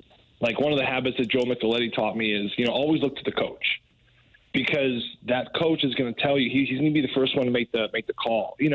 Goal one, goal two, you're like, nah, not. If it's a bad goal one, bad goal two, then look at the coach. But if it's a 4, 5, 6 goal affair, you need to start going right to the coach every time that puck goes in because he's probably going to make a switch. So I got to give a little love to Joey Mick, one of my favorites, for that one, and I continue to do that. And that 6th goal, I think it was the 7th goal or 6th goal, I can't remember which one went in. So I went right to Jim Montgomery, and he had a little quick combo to one of the assistant coaches, and then he looks back down the glass, which is the hallway there, and of course behind the bench, and he kind of waves for Joel to come in. And I say, yeah, they're going to make a coaching, or you're making a goalie change. Excuse me. And Curb's like, yep, we're going to see a goalie change, and he kind of waved to Bennington, and then he kept looking over his shoulder, and no one was coming. And then, of course, they sent the trainer down to get him. And, so the thing to understand about United Center, because it is important to understand, it is, I believe, the only arena, I have to fact-check this, I'm 99% sure, the only arena where the backup goalies are not, either on the bench or they're not watching the game live. So there's about 4 or 5 buildings where they're not on the bench, but they're at like the entrance on the other side. Carolina, Winnipeg, Montreal. There's just not enough room. So they put them across the arena, but they're still on like a lawn chair and they're watching the game. So in those situations, the goalie's in full equipment all the time. So with the United Center, you're kind of tucked away in the locker room and you're not watching the game. So that's kind of important because Joel Hofer's back there. And from what I understood, full equipment period 1, full equipment period 2. And as the game's winding down, it's like 6-7 minutes to go. So he kind of takes off, probably some of his equipment, I would imagine. And not all of it, but some of it because he thinks that, this game's going to be wrapped up here pretty soon. So the reality is he was in a situation where he was able to take off probably some equipment, being in that arena. Again, no excuses for Joel, but certainly there is important context there. So he wasn't ready. It was a tough look. Listen, it was a tough look not only because you lost the game, but, Bennington's probably not in a great spot because he's trying to get pulled, but then he can't get pulled. Jim Montgomery's trying to pull him, and Jim Montgomery's pulling him why? Not because necessarily the poor play, but you got to get your starter out of there. I mean, two nights ago or the night before that game, Jacob Markstrom for the New Jersey Devils, he let 9 goals in. And Sheldon Keefe got so many questions, and the head coach got a lot of criticism for why did you not take your starting goaltender out? Because there is this kind of code of protecting your guy. When the team is not playing well, you got to get your guy out of there. It's just not a good place for your starter to be. So Jim Montgomery was simply pulling him out to just, be gracious, say, hey, come on, we got your back. And then Jordan couldn't even come out because Hofer wasn't ready to go. So I think at the end of the day, it's probably going to get sorted out today with the media. I would imagine Joel Hofer is going to be available. But that's the gist. So tough situation, tough game. Certainly not a good look where the team's got their stuff together. But to wrap it all up, it was a situation where a backup goaltender in Joel Hofer simply was just not dressed and fully ready to go to come in the game. And that's who you got to put it on. And that's just the reality. I think Joel's going to take it on the chin in the same way. But at the same time, too, remember, these are human beings. And I totally understand where Joel is coming from a lot of this stuff because of the context that they're out there. It is still his responsibility. There's no excuses. But it's a mistake. He's an honest kid. He's a great kid. I'm sure everyone's going to learn and grow from it. Do you think Monty would berate him and be mad about it, or would they? Is it like it's wacky and silly to a lot of us on the outside, but it's pretty serious if you're running a team? Do you think he gets a good scolding for that? No, I'll be honest with you, Marty. I'm not going to go into details because of, I respect Monty and I respect the situation, but I was around Monty and Hofer a little bit yesterday. I'll just leave it at this. Jim Montgomery's okay. Joel is great. They've worked it out. They've ironed it out. They're pros. They're great people. Like I said, it's an honest mistake from a young kid. And Jim's just not a guy that wears this stuff. That's what makes him so great. That's what makes him have so much longevity. He's going to coach a long time in this league because, there's so many ups and downs and bumps and bruises in the league throughout the longevity of the season. And, he's just a guy that he takes things personally, but then he moves on quickly too. So it's a great personality trait for Jim. And certainly this is exactly how he's taken this one. The thing that's confusing is that shot we saw of Hofer with his helmet on, peeking around the corner. Where would he have been at that point? So, again, thank you for bringing that up. It's really important context here. So right when we saw that replay as well, and we're trying to figure out that as well, because the way social media has now edited it is one of Jim's trying to ask for him to come out.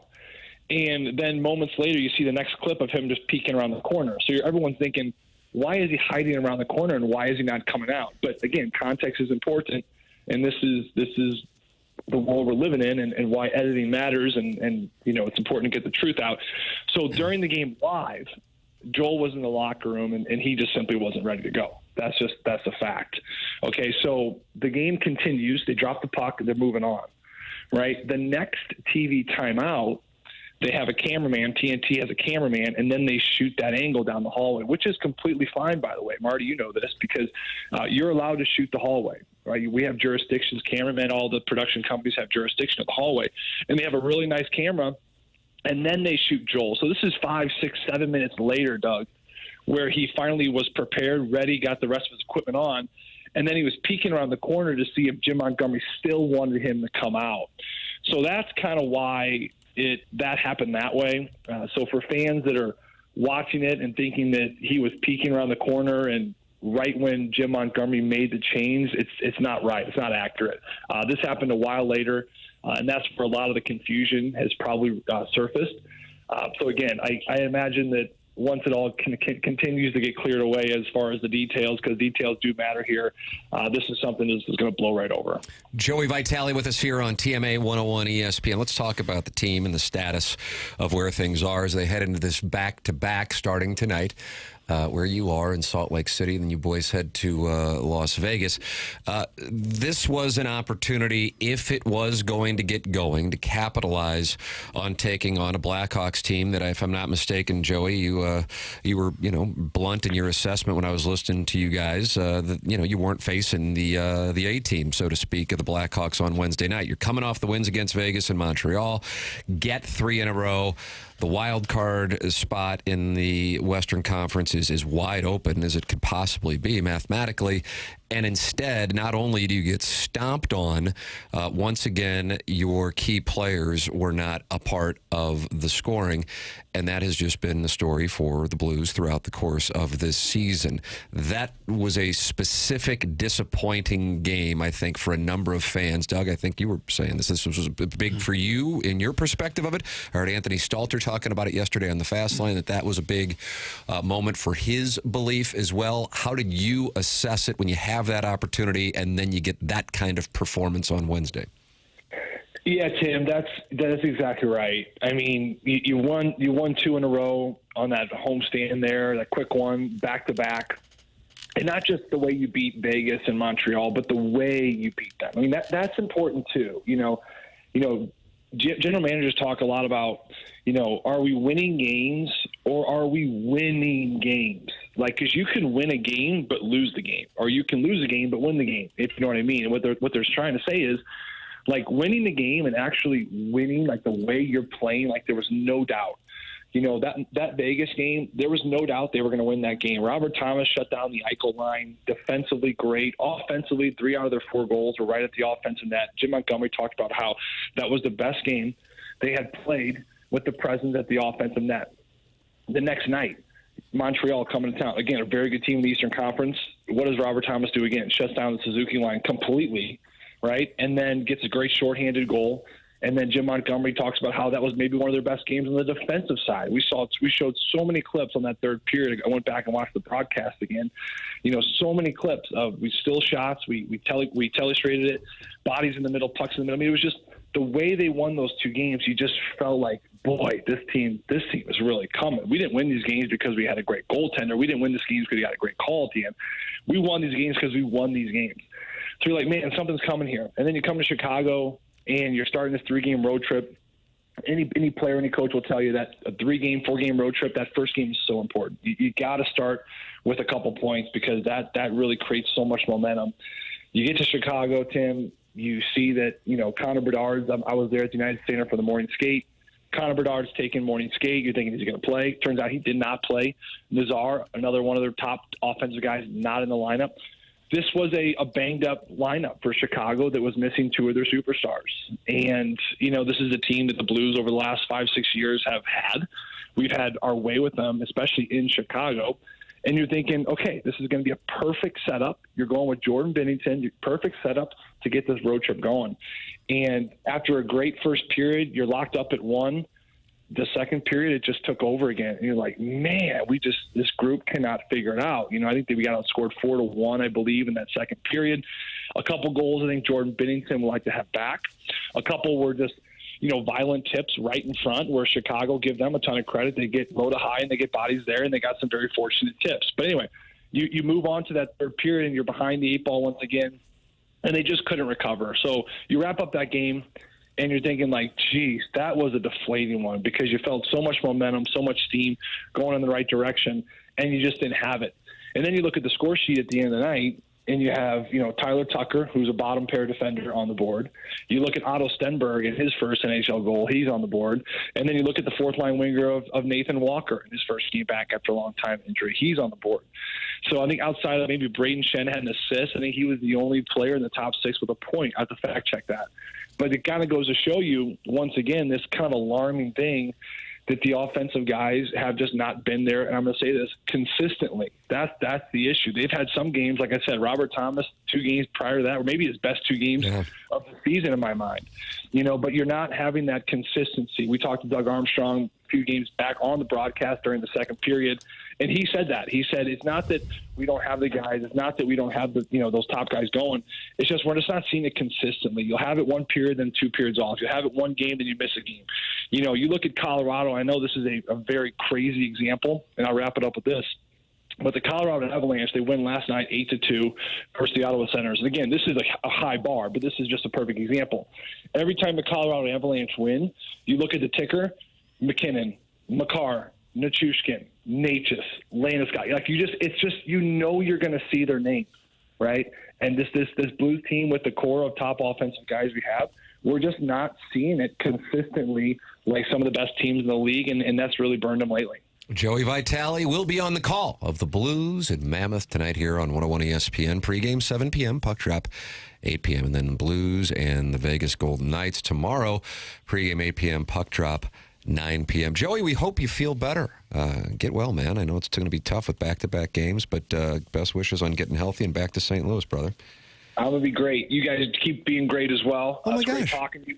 You guys, great talking again. You guys always. This is my favorite 15. I wish it'd be longer. I wish we could do an hour. Why don't you go jump in that Salt Lake because maybe it's got some healing powers. Yeah, I might do that. I went skiing here last year. I'll never go skiing again. Skiing is so dumb. I don't know how people go skiing.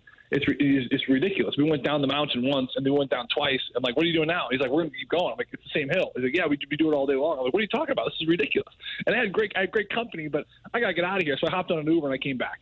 Wow. Enough of the skiing. Anti-skiing. Back to the Salt Lake. Yeah, anti-skiing, anti-golf. This guy's a meat and potatoes guy. Mm-hmm. He ain't going to do that. Home, go to work, spend time with your kids and your wife, and then let's just get out of this world. Let's just get out of this world. Joey Took a dark turn. With us here. Always appreciate it, brother. Thanks, Joey. He's on his way to the lake. Smothered there at the end. We'll have to I forgot about that. Yeah, he's anti-golf, anti-skiing. He's a lunch pail guy. I think anything that you have to put in too much time, he'll say, it's just, you're spending a lot of time to invest into that particular sport. Skiing's no fun at all until you figure out how to stop. And then it's a lot of fun. Then it's great. It is a lot of work, though, to get set up and get the boots and you get going. And then it's like, hey, let's just go to the chalet, Doug, and have a couple drinks. Dude, we get it. You work out, guy. How about that? We got the drops of the week coming up. Plus, Rob Manfred has some ideas on baseball. Oh, Martin, you're aware of them. Yeah. Cannot wait to share them with the audience. Oh, boy. That is coming up next year on TMA 101 ESPN.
I see it. The man is hitting the button. I see it. My machine wasn't working. Okay. Doug just texted me, a good carpenter never blames his tools. It's always your own guys. It is. I mean, he texts us to Tim, doesn't have the... Yeah, I didn't want you to know people who did that. The stones to put it on wax. People who texted on a show about the other hosts? Yeah, it happens. Wow. Yeah, probably won't say it out loud, but it's been known to happen. Yeah. Wow, that's really... And it's not me and Papers talking about you two over there. I was literally just about to text Tim, Martin sucks. Text line beat you to it. TMA 101 ESPN shows presented to you by Brown & Crouppen. Brown & Crouppen online at getbc.com or by calling 314-222-2222. Presenting sponsor of this program going back now to 2023. Great to have them on board here in 2026. They are local, and that is why you can hear them in studio with us on Tuesdays. And if you are in the market for a personal injury attorney, don't you want somebody who is local, who knows the legal environment? Well, that's Brown & Crouppen, founded in St. Louis in 1979, and they built new offices on the Hill with their commitment to the St. Louis area. Presenting sponsor of the Morning After, Brown & Crouppen, online at getbc.com or by calling 314-222-2222. Brown & Crouppen. Remember, the choice of a lawyer is an important decision and should not be based solely on advertisements. In the previous segment, we talked it over with Joey Vitale. You can always go back and podcast via the Schaefer Door Company podcast app. That's TMASTL or the 101 ESPN app. And you can always podcast also by just watching the show on YouTube. TMA STL channel on YouTube. Subscribe to it, and all the nonsense is there for you whenever you want it. Gabe DeArmond coming up at 9 o'clock. It is Friday. It is the 8 o'clock hour, and that means it's time for our drops of the week. Okay. Morning After. Drops of the week. Yeah, you gotta drop it like a hot dog. It's a wonderful drop. Indeed it is. Flip that off. Flip that off. Flip that off. Flip that off. Flip that off. 6'7". Your lack of faith is disappointing. So everybody needs to shut the hell up about him. Where were these boys? I like sausage as much as the next guy. Oh my goodness. Oh my goodness. That is sensational. There are some beautiful houses in Fenton. Really? Okay. Was I in a bondage cage? Question was, if you're going to take a gentleman's trousers down and he has a landing strap, would it freak you out a little? I'm reading it as it's spelled. Okay. Hello, Vivian. Bob Condor was a ride. I mean, somebody's got to be on this team. What would a grumpy cornhole look like? Why do you care so much about my life? I'm going to smash lunch. I can taste the Doritos and the Fritos. King Martin, do you like a good kielbasa? I've never had a thirst for drops. That was Drops of the Week. Doug, the drops of the week have been submitted, and you never had a thirst for kielbasa? Well, that was the question was to Martin, I believe. I had a good kielbasa. Doug had no thirst for drops, but I think what Papers did there, they weren't just randomly thrown in. There was a reason, there was a methodology, there was a theme. One played off of the next. Excellent job. Thank you. I'm going to give you a 94. Nice. 94 Nice. is the score. Well, what would you give to Rob Manfred, Doug? Because he has ideas for the game of baseball. Right. Now, he tells you that it's incredibly healthy, but he's got ideas to completely change the game. Okay. Major League Baseball Commissioner Rob Manfred said he is considering a major shakeup to the league's schedule, including the possibility of a split season or an in-season competition similar to the NBA's Cup. We've talked about split seasons. We've talked about an in-season tournament, Manfred said Thursday on WFAN. We do understand that 162 games is a long pull. I think the difficulty to accomplish those sort of in-season events, you almost inevitably start talking about fewer regular season games. It is a much more complicated thing in our sport than it is in other sports because of all of our season-long records. You're playing around with something that people care a lot about. It goes on to say that whether players would go for such a format change would also be a key factor. The MLBPA declined to comment. One vision Manfred does not have at the moment: a world where the Mets and Yankees end up in the same division. Manfred has discussed his desire to add 2 expansion teams for years, bringing the league total to 32 clubs. From there, he has long said he wants to realign the sport geographically into 8 divisions of 4 teams. Manfred said on Thursday on WFAN that markets that have multiple major league teams, Chicago, New York, L.A., should not have both teams in the same division. Quote, I think you would try to keep the 2-team cities separate. That would be my thinking.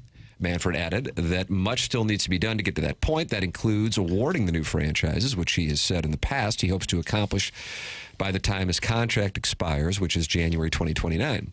You'd realign, and you would do it along geographic lines, which could alleviate a ton of the travel burden that's on players. Remember, we ask our players to play 162 times in 186 days. You can eliminate a lot of that travel and make it less burdensome, which would be a great thing in terms of player health and safety. The postseason schedule would also benefit, Manfred said. Quote, we have those 4 window days that I love, Manfred said, of the early rounds of the MLB playoffs. You get 4 baseball games in a day. It's awesome. But when you think about the fans in the individual markets, you always end up with, because of the way we're set up, you get Boston versus Anaheim in one of the early rounds. So you're either going to be too late in the day for the fans in Boston or too early. If you realign geographically, you'd look more like other sports where you play up east into the World Series and you play west into the World Series, and that 10 o'clock game on the East Coast that sometimes is a problem for us becomes a primetime game on the West Coast for the 2 teams that are playing. So there are advantages to it. So that is Rob Manfred's vision, Doug, possibly splitting the seasons, having a tournament, and having 8 4-team divisions. Well, he's bull goose loony. Aren't the divisions already aligned geographically? And to say that the teams that are in the same city, we're going to separate them. So the one thing that would make it easier on travel, you're not going to do. That's right. The divisions are already realigned graphically. It's not perfect. Tampa's not very close to New York and Boston, Baltimore, but there's just so many teams to go around. It's never going to line up perfectly, so where every team in the division is just 100 miles away from the next team. They're always going to have to get on airplanes. I don't think that's what you need to worry about at all. There's one major problem, and that is the great disparity of revenue from one team to the next. How about a tournament, though? A tournament? Who cares? No one's going to care about winning a tournament. They want to win the World Series. That's my main question. There's a million issues to get to. There's a million problems. A lot of them are TV related, where there's just blackouts everywhere. And now the impending lockout, but he wants to have an in-season tournament. Like, what? and even splitting the season, I need to know, what does that mean? So they just take off? I did that in June. Was that in 1981? Yeah, it's called a strike, I believe. Something like that, yeah. The Cardinals, I think they had the best record of the teams in the National League East, but they didn't win one of the split seasons. That's right. But can he explain that? What would you play 2 World Series? You play for 3 months, and then you play a World Series and do it again and play for another one? And he just wants to have an East and West. And one thing you cannot do, you don't want to be a dinosaur. You always want to be thinking ahead, have some ideas, be bold. I get it. You got to call it the American and National League. You just can't say, it's the Eastern Conference. Doug calls it the junior and senior circuit. I don't ever say that. It's okay now. It's just that some teams are making hundreds of millions of dollars and some teams are losing. And so you got some markets that can afford to play or to pay whatever they want for player salaries, and other markets dying on the vine. Hey, man, for other sports don't have playoff games on a Tuesday at 1 p.m. It's from the 618. Papers, you are our youthful representative on this program. Doug, 27 years old. He's a bachelor. All the ladies love his style. That's right. What do you think about what Rob Manfred's talking about? I mean, I am personally always on board for the in-season tournament kind of idea. He loves the tournament, Doug. I think, like you can incel, whatever. You can joke and judge about like the NBA's in-season tournament, but if you actually watch the game and come at things with a somewhat open mind, like the game is better. Like the actual games that are played, especially on the quarter or semifinals, are more interesting than a regular season game. It doesn't add regular season games. It just turns some regular season games into in-season tournament games. It's worked in European soccer like crazy. I think it can work in American sports. I think it's already working for the NBA. The split season and the Eastern-Western Conference thing, I'm not on board with. Some of the best parts about baseball are its traditions. So the American League and National League, I absolutely think need to stay. I think the divisions are the least of Major League Baseball's problems, but I think if you are trying to innovate, something like an in-season tournament I think you're going in the right direction. That's just my take. People likely disagree with it. I understand that, but that's where I feel. I just think there's so many pressing issues, and the economic disparity is the major topic. And you got a guy sitting there and say, hey, you know what we're going to do? We're going to start using an orange ball. And like, wait a minute, that's not the big issue right now. In-season tournament, I'd probably say I could live without it, but it doesn't, to me, that's not a big deal. Splitting the season sounds stupid. I probably need to know a little more of what he's proposing. But I agree with Doug. If you look at the division alignment right now, it largely makes sense. All but a couple teams that don't fit there's neatly always into a going to be division. some exceptions. They're going to try and expand as well. They're going to add 2 teams. I think Orlando's got a big movement. Nashville has had a movement. Portland wants in. Salt Lake. Joey V's spot. Yeah. You probably need another team out west for some of this travel to sort itself out. I mean, if you're Seattle, you're constantly going a long way. But then again, they used to get on trains, and go for a ride to play a ball game. And now you get $10 million to be a crappy reliever, and you get on a charter plane to go to the Ritz. I get it's not perfect. It's okay, though. For teams like Seattle, Miami, San Diego, Boston, you're just going to be traveling. Correct. You just are. And if you don't like it, then you don't have a franchise. It's a big country, and you're going to have to get on an airplane if you're going to play for these teams. You just are. There's no way to fix that. No one, and I mean no one, cares about in-season tournaments. I'd rather listen to a Jason Schwartzman filmography episode of Movie Boy. Oh, when are we doing that? Than watch any more Mickey Mouse Cup games that aren't an actual championship. That's from Carlos Spicy Wiener. He has one win in the Design Air Heating and Cooling Email of the Month. I mean, people joke, and I love Carlos Spicy Wiener, but the ratings are better for the NBA Cup games than when you compare them to regular season games in the same time frame from years prior. That was it the Spurs and Knicks who played for the NBA Cup? I think the difference is starting pitching is so important in baseball that are you going to bring a starting pitcher up? Are you going to risk an injury by pitching him on short rest to try to win a tournament game when it might affect you for winning the World Series prize down the road? Yeah, these are all NBA guys can play every night, every game they play. These are all kinks that would have to be worked out for sure. I just think if you're playing 162 regular season games, turning maybe 28 of them for each team into a tournament, if you're doing if you're doing a series kind of way of going about it, I think could be cool. I don't know. I think it would be interesting. I mean, MLB regular season games in mid-June between the Orioles and the Tampa Bay Rays is just not interesting for the people at large. But if it's a quarterfinal game of an in-season tournament, maybe it would be. Maybe it wouldn't. Possibly. But you got trying something and trying to innovate is how you stay in front of the game as opposed to always being behind it, which Major League Baseball has been for the last decade. But I think the big reason they're behind it is because of the great disparity in the economic fortunes of the teams. I think that's part of it. I think general interest across the country is also in decline, especially for people in my age group, especially for out-of-market teams. Yeah. I'm not saying that this would revolutionize it, but it could help. It's certainly in decline for a city like ours where our team hasn't been any good for the last 3 or 4 years. I don't know that you would say fan interest is down in New York and Philadelphia and Chicago. I'm and talking LA. about the nation at large. Yeah, but my point is, if you got a good team, there's a lot of interest. If you got a bad team, there's not much interest. For sure. And baseball, I think, is probably the only sport where weather is a real factor in how long they can play. Everyone else is either playing indoors or it's football or soccer, and you can play it outdoor in bad weather. But if you expand that baseball season much beyond where it is now, you could be playing in snow in half these cities. So you're going to have to get it wrapped up. I don't think you can expand at all the amount of time you're going to get through a season. Yeah. MLB's dying. That's from Joey Vitale's Orange Scully. I mean, somebody's got to be on this team. Again, I think it's easy to come to that conclusion here, where our interest level has plummeted in recent years. But if you had a good team, I don't think that that's necessarily the case. You don't think Dodger fans today are saying the game is dying? No, not Philly at all. fans are not saying the game is dying. No, they're excited in Toronto and Cleveland and Detroit again when their team got pretty good this year. Boston always sells out the building. It's kind of a matter of how good your team is. In most cases. Doug, the Bears and Packers might have snow at their game. Should they have a dome in Chicago?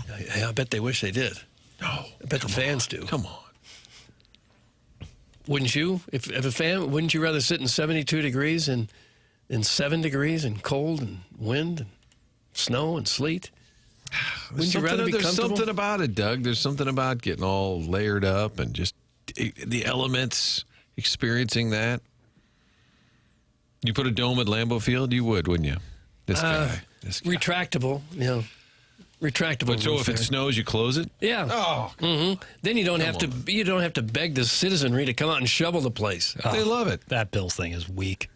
Weak? I bet you're mad as a horn. Don't they pay him $20 an hour? Yeah. Wow. Why is that weak? How else are they supposed to do it? They have a crew that they can pay.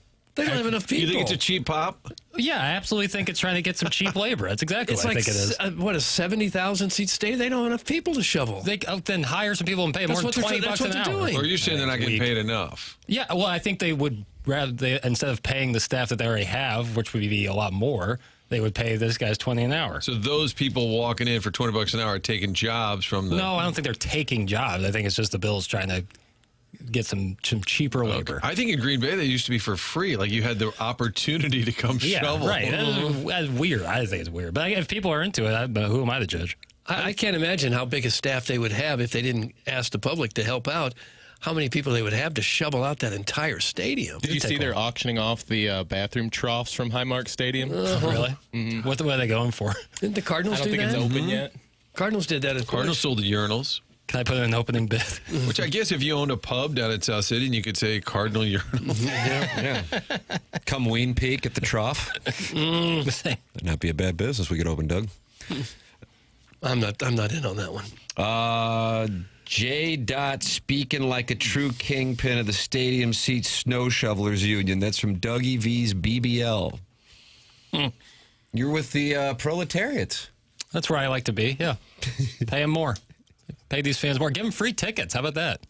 Jackson clearly hasn't done manual labor. Do you know how long it would take, quote, a crew to shovel snow out of an entire stadium 2 days before a game? That's from one of the Time brothers. This one is Steven, not Ed. I'm not really trying to dig in on this. This was just kind of an in-passing comment. I didn't know it was going to be a Norma Ray moment. I thought you were talking about them promoting it in social media, like kind of like, look at us, aren't we just wholesome and kind of fun? Yeah, that's all part of it. I don't ultimately, Bills and you Bills don't really workshop this too far. Bills fans are so passionate, and they probably love it. They probably would do it for free. Well, I think they really love having their outdoor stadium that they really enjoy, even though it's in its closing moments. If we had snow here in early April, would you go down to Busch Stadium and shovel Busch Stadium to help the Cardinals out for $20 an hour?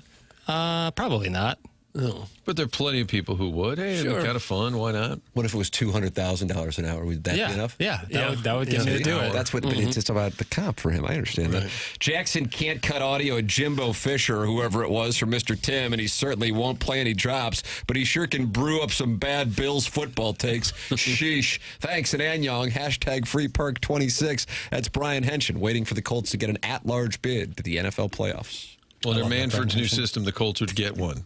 That's a new wild. Remember the golden at bat? Yeah, that was silly. Oh, that's come and gone. This guy must just sit around and just spitball all day. That's the thing is he comes up with these some of these ideas and their thoughts, but they don't actually come to fruition. So why does he say it out loud? It's like he's beta testing it, and it always comes back negative. Oh God! The golden at bat. You could use any player, but one time only. You could bring him back out there. Why do you say that? If only say it if you're going to do it. Just throwing it's a group brainstorm is a bad idea. Martin was on it at the beginning of the discussion. You have Rome burning, but you don't want to have accountability for the fact that Rome is burning, so you come up with asinine things that we talk about as opposed to the fact that the game is about to shut down for what might be its longest work stoppage in 3+ decades, and there's such economic disparity between teams that 3/4 of the league doesn't even compete for free agents in the offseason. So that's the gig. I really do think that that's the gig. Pay attention over here. Here's a bright, shiny object. How about a golden at bat? Well, that's really dumb, and we'll talk about that. Meanwhile, 3/4 of the league can't compete for the best players, and therefore are remedied to just hoping that they can get into the wild card and go on a run in a best-of-3 series. It's asinine, so that's what I think it's about. Anyway, the Colonel's going to join us and give us his thoughts on the college football playoff and Missouri in the transfer portal and the Fighting Tigers, who will take on Ole Miss tomorrow in Oxford. This is the Morning After, presented to you by Brown and Crouppen on 101 ESPN and the TMA STL YouTube channel.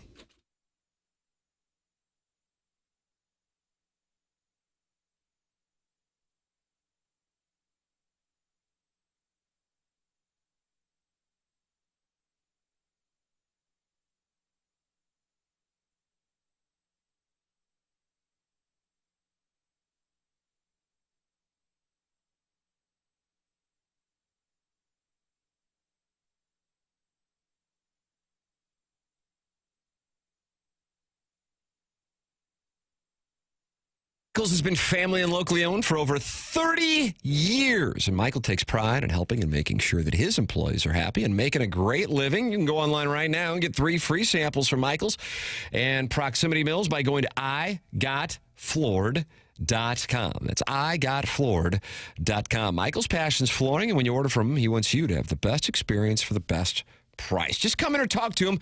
You're going to see a difference at Michael's Flooring.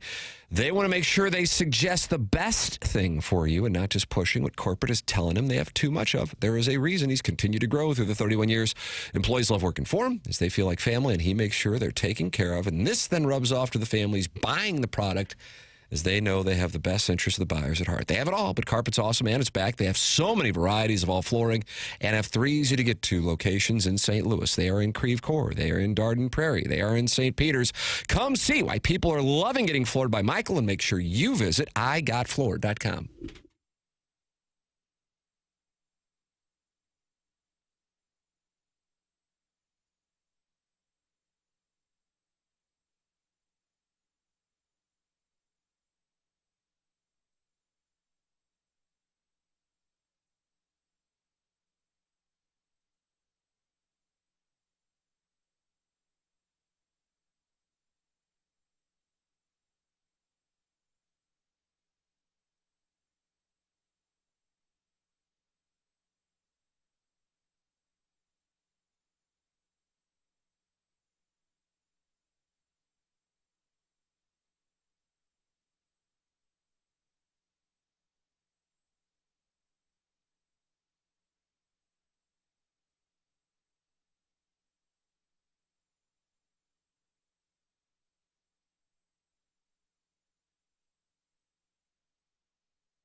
This is Jackson with a Sports Center update brought to you by Saliga Heating and Cooling. Tonight, more college football playoff action is another semifinal game. Chick-fil-A Peach Bowl will be played tonight, 6:30 p.m. first kickoff. Oregon, Indiana taking place. Gabe DeArmond will have more on that on the other side of this commercial break. This is another Sports Center update brought to you by Saliga Heating and Cooling, a Daikin heating and air conditioning dealer.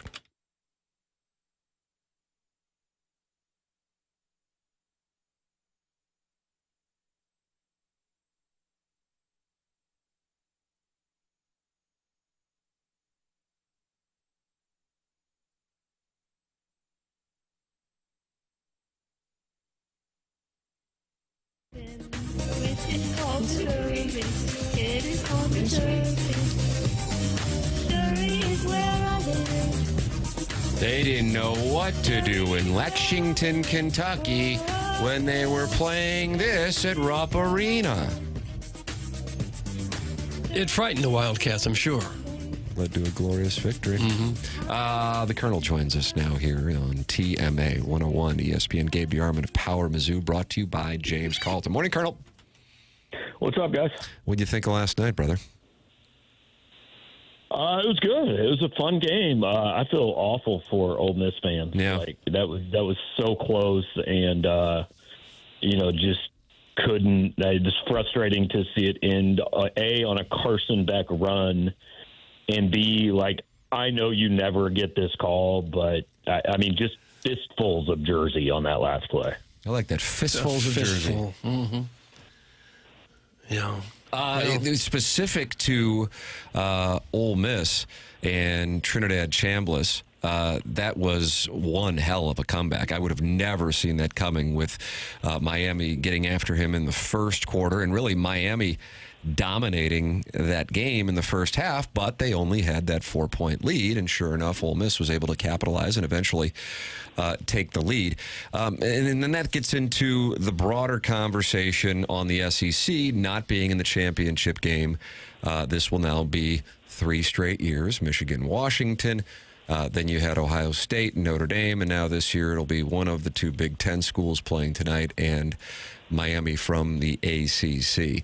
I know that a lot of the social media back and forth is just making, this is my conference, so I'm going to argue, but taking that element out of it, do you think that there has been a decline in the caliber of the SEC play over the last handful of years? I think there has been a decline in the top of the SEC.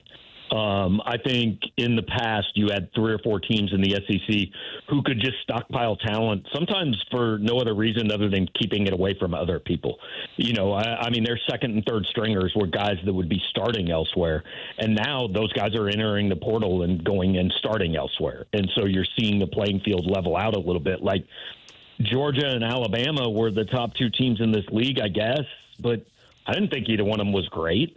Ole Miss's team last year was better than their team this year. The roster was better. They kicked away a game against Kentucky, lost one they probably shouldn't have lost to LSU, and didn't make the playoff. But Ole Miss fans will tell you last year was the year they thought they were going to make a run. This year was a huge surprise. So I think the top of the league is worse, but I think the top of every league is worse. I mean, if you take this Indiana team, this Oregon team, this Miami team, which, by the way, lost 2 games in the ACC somehow, and you compare it to 2022 Georgia, 2019 LSU, 2002, that Ohio State-Miami game, 1995 Nebraska, like, they're not even in the same stratosphere. I think Damon Wilson's a good example. So at Georgia wasn't a star, goes to Mizzou, but if he stays at Georgia, so like the depth on some of these teams, too, is also being depleted. No question. And so when guys miss because of injury or get kicked out because of targeting or whatever, they're not just automatically sliding another 5-star in there in his play. And Mizzou picks up Austin Simmons, a transfer portal player. What's your reaction to that? Is this a guy that can lead him to better things? I mean, he's played 250 snaps. I have no idea. It's another, let's wait and see till he actually plays.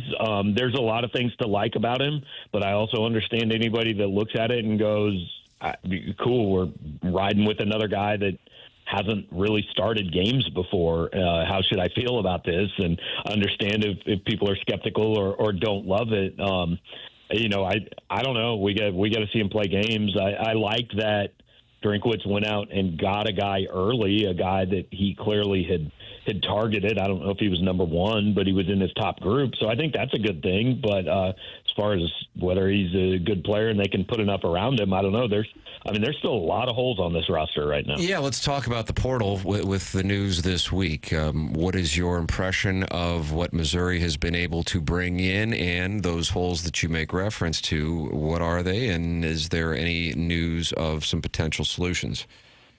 Yeah, I mean, I don't think there's been, outside of Simmons and maybe Robert Woodyard Jr., who I think is pretty much a one-for-one Josiah Trotter replacement, like there haven't been the big names that fans wanted to see early on. I think some of those things could still happen, and I've already posted this like 3 times on our message board this morning. People have to understand Eli Drinkwitz is not calling me every day and saying, all right, here's what we're doing and here's who's coming in. Like, we are doing the best we can. We think we're doing the best job of anybody that's doing it around Missouri, but like there are things happening that we don't know about, right? They're recruiting guys that we don't know about that hasn't been out there publicly yet. So I think there could still be some maybe higher rated, bigger name guys out there. They need another receiver still. They'll take another running back, probably another offensive lineman, take probably 2 more corners, 2 or 3 defensive ends, a defensive tackle or 2. They still need a punter. So, we're halfway through, and I think they'll add at least 10 more guys.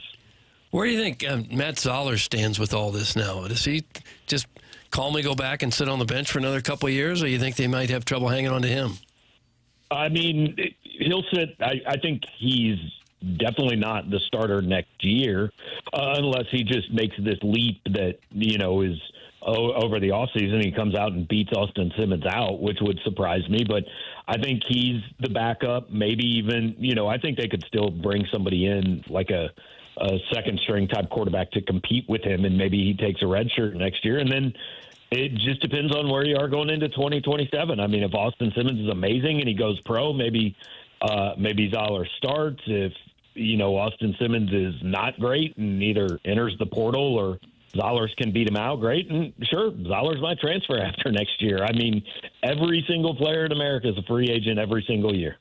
I was a little concerned that Olugbade might look for bigger opportunity. I know he didn't put up huge numbers, but I think everybody sees the star potential. I feel like that was a huge retention.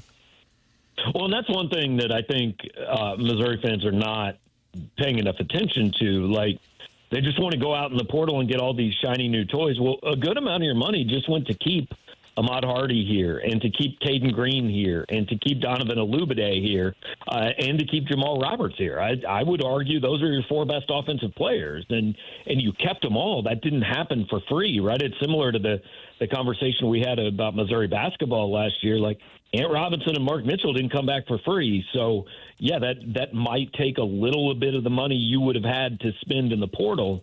It's the...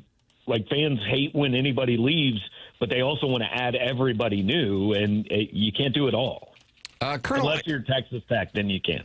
Speaking of which, I mean, one of the best running backs in the country was on display last night and broke off the touchdown that put Ole Miss up early in the second quarter, and he was a member of the Missouri Tigers. Obviously, Missouri did just fine at running back this past season, and both those guys that you make reference to are coming back for next season. But just for backstory, because Kirk Herbstreit made reference to it, what was the set of circumstances with Kejuan Lacey in Columbia, and now you see him having the success that he's had at Ole Miss? Yeah, I mean, everybody knew he was good. Like, it wasn't a situation where Missouri didn't think he was any good. He fumbled a couple times early, had a little bit of an injury. Missouri had 2 fifth-year seniors that were at running back, but I think Kejuan Lacey had every chance to be the starting running back this year, and Missouri had re-signed him to an agreement, to a deal to come back. And then the next day he went in the portal and went to Ole Miss. And I would assume there was a buyout there, right? Like, we're seeing the DeMond Williams thing out at Washington. Mm-hmm. Like, these things have happened before, right? Damon Wilson's getting sued by Georgia because he did the same thing to Georgia. He re-signed, and then he left and came to Missouri. And Kewan Lacey re-signed with Missouri, and then he left and he went to Ole Miss. And that was where most people thought he was going out of high school, and he switched at the last minute to Missouri, and you can figure out on your own why he might have done that. I'm sure it was the brotherhood and the facilities and all that convinced him to make that switch in high school. So ends up at Ole Miss, and Missouri ended up, I think that's one where I don't think Missouri fans have any ill will. Like, they got a great back. Ole Miss, it's worked out for Kewan Lacey. That's been fine for both sides. How concerned is Drinkwitz that he might lose his kicker, Bobby Boots, Robert Meyer? That he's been in the portal for a while. I don't think that he wasn't even the kicker in the bowl game or the Arkansas game, so I don't think that not is a huge loss. Much of a concern. Yeah. Is there any question Blake Craig will be back next year? No, he'll be fine. I mean, he tore his ACL, in the August 28th. I'm sure he'll be back. And, I've gotten a lot of, are we going again to get a backup kicker? No, who's going to sign knowing they're not going to play unless the kicker gets hurt, which happens once out of every, 500 times maybe? Yeah, but it burned him this year not having somebody ready to go. Yeah, but, I mean, what can you do? You're not going to get an experienced kicker to come here and know he's not the starting kicker. Yeah. Oliver Robbins at least kicked some this year, so theoretically would be better next year if Blake Craig somehow gets hurt again. But that's just a situation. It's kind of like, why do we not have a good fourth-string quarterback? I don't know. I can't remember the Indianapolis Colts guy that said it. It said, if 18 goes down, we're screwed, and we don't practice screwed. It just happens. Yeah, they almost needed that fourth-string quarterback this year, too. And Indianapolis is signing 44-year-old quarterbacks. Exactly. I mean, if you get to that point, it wasn't your year. Yeah. Colonel, Missouri's taking on Ole Miss. The basketball team now goes from looking like they are in a spot where the season is going nowhere after getting stomped by Illinois, and then back-to-back wins at home against Florida, and then they go on the road and they beat Kentucky. I was listening to your podcast, talking it over, that the tournament goes from something that it wasn't even on the radar, then it becomes like, okay, but maybe it becomes a hope. And then you broke it down by saying, okay, here's what can happen where it can actually become an expectation. And certainly Missouri has taken two of the first steps to do that by beating the defending national champions and beating a Kentucky team at Rupp Arena. Number one, what are those things for our audience who may not have heard you talk about it on your podcast? And then secondarily, what are the biggest changes that you've seen specifically against Notre Dame in the second half, but Kansas and Illinois in general, obviously two great teams, at least Illinois, and then what we've seen here against Florida and Kentucky? Yeah, so I'm just glad that I always believed and never ended the season and never said that this team had no chance to go anywhere. That's, I think, been proven by everything I've written and said. You can go back and check the tapes on that, but I was always in their corner. I think the biggest thing that's changed is the health. I mean, Jaden Stone and Trent Pierce they don't win either one of these last two games without Stone and Pierce. I mean, there is no question. Those guys have been invaluable, and they have changed the team both offensively and defensively on the glass. I mean, Trent Pierce's tip-out rebound, to get Jaden Stone to the line was probably the biggest play in the Kentucky game. I think the other thing that, you kind of have to admit, Florida is a good team. They're a tournament team, a top 25 team. They're not what we thought they probably were before the season, and Kentucky's not even close. I mean, I don't think Kentucky's a tournament team. Had Missouri lost that game, I think you would have been really disappointed. You would have said, dude, if you're ever going to beat Kentucky, this is down there. This is when you do it. And so I think it was big that they got it done. I mean, I looked at the schedule beforehand, before the season, and said Florida, at Kentucky, at Ole Miss, home against Auburn. You could be a good team looking at 0-4 in the SEC. And now Ole Miss isn't as good as we thought. Auburn isn't as good as we thought. I think you could be looking at 4-0 going to LSU, which would obviously be huge. I think from here on out, they've got to play 500 basketball to make the tournament. They go 8-8. That puts them 10-8 in the league, 20-11 or something like that overall. That'll get them in. Now, obviously, you'd like to to work on the seed and all that. But goal number one is just getting in, and I think that's what it takes. Is just go 1-1 every week from here on out, and you're in. Missouri and Ole Miss, that is tomorrow. An opportunity to keep the momentum going from the wins last week against Florida and this past Wednesday against Kentucky. Colonel, who you got this evening? Do you have a strong feeling one way or the other on Indiana and Oregon? You kind of got to go with Indiana, right? I mean, they haven't shown anything that tells me they're ready to get beat, which probably means they will get beat. But I mean, they already beat Oregon once. It just kind of feels like they're the best team. So let's go with that. Colonel, I didn't realize Dan Lanning's a Kansas City guy. I think they're just William Jewell guy. Yeah. William Jewell. Yeah, well, it's funny every year, like when it's like, hey, is Drinkwitz going to get another job, or should Drinkwitz be fired, or whatever it is? There's always a few people that are like, hey, Dan Lanning's a Kansas City guy. Maybe Missouri could hire the Oregon coach. Probably. Give Phil Knight the middle finger and go to Turned down Alabama last year, but yeah, I'm sure Missouri probably hire him. Gabe DeArmond, you can read him at powermizzou.com. He's with us every Monday and Friday here on The Morning After, brought to you by James Carlton of the Carlton State Farm Insurance Agency. Thank you, Colonel. Have a good weekend. All right, guys. Have a good one. See you, man. That's Gabe DeArmond with us here on TMA, brought to you by James Carlton. James Carlton is online at carltoninsurance.net or by calling 314-961-4800. He is my insurance agent, and he has been since 2019. He's a longtime TMA advertiser going back to 2017, my podcast, and then with TMA starting in 2018. If you have not made the switch yet, here's what I would tell you. James has been coming on this show and advertising now for a good long while. This is the first time that we have heard him talk about saving money like he's talking about now with auto insurance. He has never seen rates decline like he has seen here over the last 6 to 7 weeks. It's an opportunity to really save money. It's worth making the phone call. Imagine one phone call saving you thousands of dollars. Why not take the time just to find out? Jamie Rivers did it. Brandon Kiley did it. They're now clients. You can do it as well by calling 314-961-4800 or going online at carltoninsurance.net.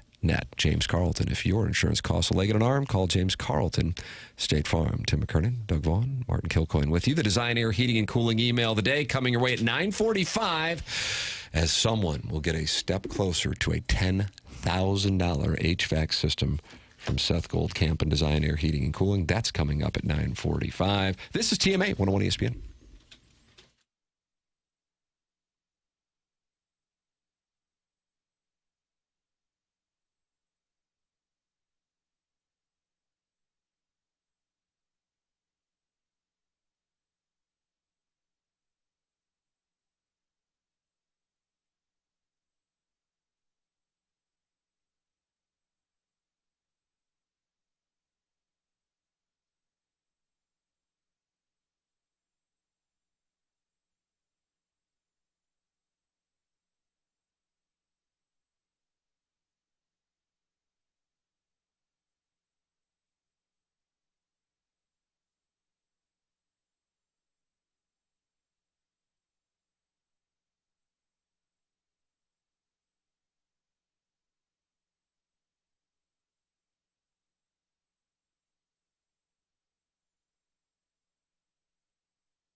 Oh, my.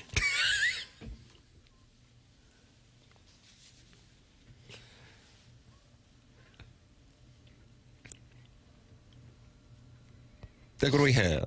I don't know what we have here. It's Joan Baez's birthday. Oh. B.A.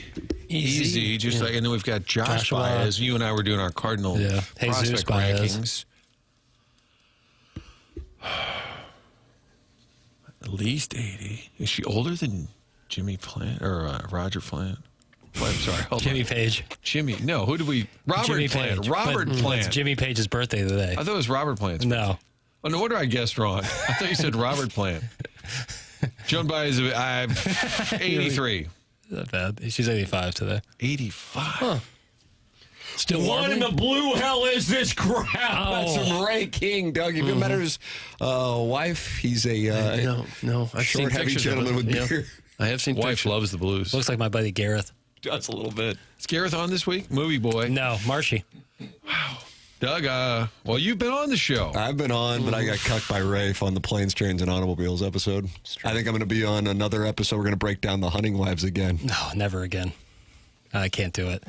But Parenthood, that's So the when do you tape these shows that you do? And we missed out because I want to do a Wes Anderson episode with you. Oh, okay. But he had a movie come out last May, so I feel like we won't get another one. I think soon. it'd have to be more body of work. For sure. It wouldn't be about the new one. It'd be about the a body of slow work. time in the cinema world But when that happens. I want it to be somewhat timely. This But is we about could- to be a busy time for you with all the awards coming up. Yeah, big time. I hope on the day you get to go in, Martin, your garage door opens up so you Yeah, can get hope in there. so. If it doesn't, you would know who to call. That would be Schaefer Door. Oftentimes, garage doors break over the weekend. Not sure why that is, but that's when it happens many times. And so Schaefer has set up a special Monday morning standby service for doors that break over the weekend so you can get out and get your workday started. They service commercial doors as well. If you run a business or warehouse with big, tall doors, Schaefer is experienced in these types of jobs. Also, they service all kinds of garage door. Doesn't matter the make. They service and do new installs with LiftMaster. LiftMaster garage door openers are strong, quiet, and they are versatile. Schaefer is big enough to tackle any kind of job, small enough that when you call them, you'll talk to an actual person on the phone, and they'll get you taken care of. They'll send one of their service techs out to your house. Toot sweet, and they are not commission-based, so they're not going to try to sell you something that you don't need. Their website is schaeferdoor.com, and Schaefer, you want me to spell it? Here it is. Schaefer. Schaefer. Only one F in Schaefer, only one. SchaeferDoor.com. Schaefer Door is a LiftMaster partner. There it is. Mr. Licks has issued a statement because in the healthcare evolution 7 o'clock hour, a number of listeners were saying they saw him on the broadcast last night of Ole Miss's loss to Miami. And Mr. Licks says, I am sorry, I have not been able to call in. I know Martin is clamoring for it. I've been too busy. I have derivatives contracts to tend to. I will do my best next week to call in. Specifically need to give a huge shout out to the homeowners in Litzinger for their Christmas lights last year. That's from Mr. Licks. They really were overlooked. I think that's an injustice that needs. I appreciate that, Licks. So he will address the rumors that he was seen on the broadcast last night in his Ole Miss gear with a soy sauce stain on it. Oh, on the broadcast as Hottie Toddy, good gosh almighty, went down. I got a text earlier in the program that BK and Ferrario were breaking down what I should do with my Miami ticket. Jackson, did you happen to hear this? I'm not asking Ferrario. No, I didn't hear it. I didn't hear it. I know that some were saying just to let it ride. What I did do, Doug. What'd you do? Of the potential prize pool, Jackson has given me counsel that it's never good to actually talk about the dollars unless you are divorced and in Clayton. But in this particular instance, I hedged 11.7% of the potential prize pool on Ole Miss. But by the end of the game, because at the end of the game, Ole Miss was plus 2,000, I think it might have actually wound up being better for me if Ole Miss won because I kept firing these smaller bets because the payoff was 20x. And so when that ball was in the air, I think it would have been more comfortable because now I got to bet on, I actually have to bet on Oregon tonight because there's such a disparity between the price points. If Miami were to play Indiana and if they were to play Oregon, that's how big of a difference it is. Indiana is minus 230 right now if they were to play Miami on the money line. How about that? Minus 230. That is costly to hedge, whereas I was in a good spot because I could bet on a team that was getting plus money in Ole Miss. What I wound up doing, I talked with my wizard who was able to retire on daily fantasy in particular. He said, I would take Ole Miss in the 3 points, not to middle, but because you can get them at minus 102. And so, therefore, I'm not paying minus 115 or minus 20 for plus 3.5, which was what it was at some books. So that's what the route that I went. So, Doug, 11.7% was hedged last night. I've been counseled by this gentleman who's been able to retire. Is he in Captiva or Sanibel? And that's the Fable Ticks? I don't know. They call them the Fable Ticks Islands? I don't call them that. What's the equivalent of Fable Ticks to Lululemon? Ooh, good question. That would be let's say Lululemon's a Lexus, and it provides double access. Lexus, and I meant in the pronunciation realm. And Fabletics would be like a Buick. Okay, I meant like in the mispronouncing game. What? If you go Fable-Ticks instead of Fabletics, and now I'm looking at Lululemon. Oh. Can you workshop that with, like Chicago guy, hey, I got my wife, I got her some of the Limon, or, Lululemon? Lululemon. Okay. I don't know. That's a good question. That almost sounds too French, too fancy. Yeah, it does. We need Now it something sounds a little fancier. more Working class. Farty-ish. Yeah. Hey, I got some of this Luli thing. Lululemon. Lucy's. They're calling it Lucy or something. I got some Lucy lemon pants. Licks is lying. He is not in South Florida. He's vacationing in Gulf Shores. So the Jeffco Hoosiers think that's wintering in Florida. That's from Lady Sonia's Teacup. Oh, God. That counts? We had a conversation earlier about Gardettos and Chex Mix, and I want to give a shout out to Doug's prison wallet, who called Gardettos the caviar of St. Charles County. You got called out for bagel chips. They said, papers, those are rye chips. I couldn't be sorry. But a bagel chip's awful taste. Oh, I like a bagel chip. A little cream cheese on there. Oh, wow. I don't know that I've had bagels and a bagel chip and cream cheese. Pretty good. A bagel chip? Yeah. It's like a very crispy, thin bagel piece. Huh. Yeah, they sell them in a bag. Oh, do they? Yeah, for sure. Okay. Yeah. Check that out. It's pretty tasty. Licks is literally power washing my house right now. I told him no phones while he's up on the ladder. That's from Steven time. This guy's everywhere. Mm-hmm. He's making a lot of money. I just hope he's claiming all that income. And if he's not, let me go ahead and give him Mark Milton's contact information. He'd be at stltaxlawyer.com today. Old Milty says you'd be surprised how many people just do not file taxes at all. They just say, well, they'll never come and catch me. The godforsaken tax man won't even miss me. Well, sooner or later, they do. They catch up with you. And if they do, you could have serious legal problems. Maybe you've got unfiled tax liens, bank levies, wage garnishments, or possibly facing an IRS criminal investigation. This is serious stuff. But you got a serious guy right here in St. Louis who can take care of that, and that is Mark Milton. He helps individuals and small businesses solve their tax problems. Used to work for the Department of Justice in Washington and received the DOJ's Outstanding Trial Attorney Award. This is one of the best guys in the country at what he does, and he's right here now in St. Louis, and he can help you with any kind of IRS problems. You'll be saying, no, I'm not guilty. I'm with Milty. That's Mark Milton at stltaxlawyer.com. Remember, the choice of a lawyer is an important decision and should not be based solely on advertisements. There it is, Mark Milton online at stltaxlawyer.com. Tim, Indiana's plus 120 to win it all. That's from Griff 2, Doug. Okay. Griff the second? I guess Griff the second. Well, I understand that. And that's wonderful. And I think Oregon is even much better than that. Here's the problem. Doug, do you know what the problem is? No, what's the problem? Anybody want to attend to this? Chairman Curtin, I felt like you leaned in. That was my tell. You might have the answer to the problem. Martin, do you have? I feel like you're doing logistics over there for Sports Finals Sunday night. No, something else. I'm preparing actually for email. I was clearing a sheet here. Yeah. My note. I'm getting ready for email today. It's coming up. That's how important I take this topic. Well, you do, and you rank them. I like that you rank them. The notes that Martin takes can be sold at auction. When he was doing it in 2004, I was like, holy crap. And now here we are 22 years later. Thorough as the day is long. The number system doesn't really make sense, but like the first email, you got to start low, so I'll give it a 4.7. But if the next one is worse, then I got to give that a 4.4. I like where you go with so it. I'm just keep going backwards. So the winner ends up being like a 5.2. Papers, what is the problem with Griff II's suggestion for betting Indiana? So I have to make 3 hedge bets in order to assure profit. That's the route I've taken, which I think is kind of a no-brainer. It's the upside of like getting to this point in a long-term future where you bet. hit on a plus $15,000 play. Yeah, and that's it. That's the benefit of being in your position at the moment.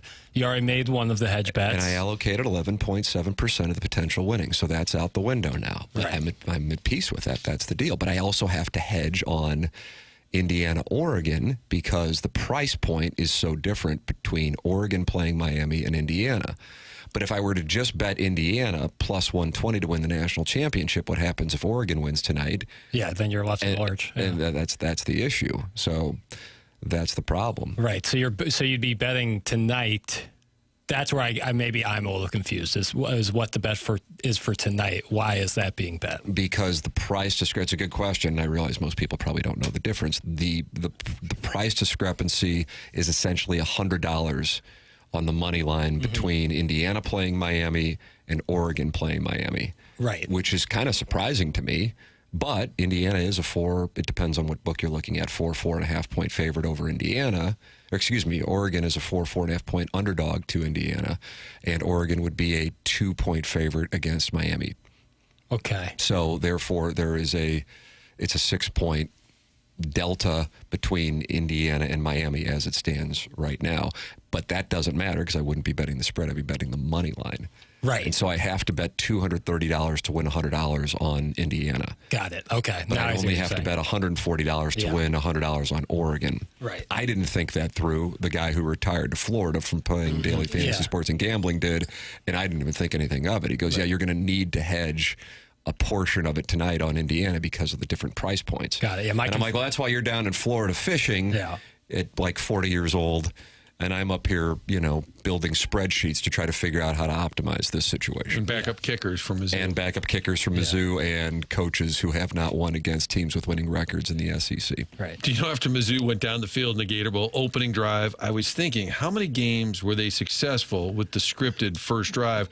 And I almost texted you and said, hey, could you work up a spreadsheet? I'd be happy to do it. Alabama? Work up a spreadsheet one of them? Papers do it off the top of his head. Alabama was definitely one of them. Yeah, they looked like a machine. Yeah. But you saw Auburn go down the field against Missouri. And Kansas. I didn't mean to hijack the discussion, but it did make me think of you in the spreadsheet when they did that at the Gator Bowl. Oklahoma didn't convert it, but they were basically rolling down the field against the Oklahoma game. Mississippi State opened up with a touchdown. Why not script more drives? Why Because does the things opening change with the defense. Okay, well, they seasons have change. several different scripts. Okay, we'll go with Plan B or Plan C or Plan D and run this series of plays. Yeah, I think it's not a great look for a coaching staff when you're really good on that first drive and then things change and then that's how you sucker in people live betting too. It's like, oh man, this team looks unbelievable on that first drive, and then they don't have much for the rest of the game. Gotcha. How come Jackson hasn't addressed the QFTA issue yesterday? I know it wasn't a Tim issue because he makes some mistakes. What happened with QFTA? The fact that it wasn't on YouTube yesterday. Oh. I was like, did we not upload it? But I could have sworn I saw it on my podcast feed. Yeah, it was up. What was it titled? Waxing Our Own Cars? Waxing Our Own Car. I like that phrase. That's a Buck Swope phrase, I believe. Yeah. The software that we use, the same software that we actually use in this studio for broadcasting on YouTube, the license is usually a year-long license for it, and the license that expired over the holiday break. It was my lack of forethought to get that taken care of beforehand, so we kind of were in a slight period where we didn't have the software license. We'll have it back next week. So this week was an offline podcast, back live for QFTA next week. Doug, is that a good enough excuse? Okay, it's fine. If you want to come for my head, I get it. Just know I get it. He understands. That 37 minutes of QFTA you missed out on. Yeah, what about that? Only 37 minutes for you. Yeah, we're balancing out the scales there. You had to feel good about that. All right, we got the Design Air Heating and Cooling email today coming up next. Somebody is trying to catch the incel at the other end of the couch. That's coming up next. TMA 101 ESPN.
Brendan Donnie. That boy is scrappy, always making the B-fib happy. Luke and Baker got legs like a trunk, always line drives, never in a funk.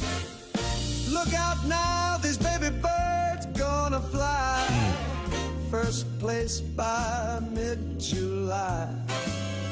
All the haters be singing their tune. They'll be playing in October when you're on your pontoon. I just don't get the pontoon reference.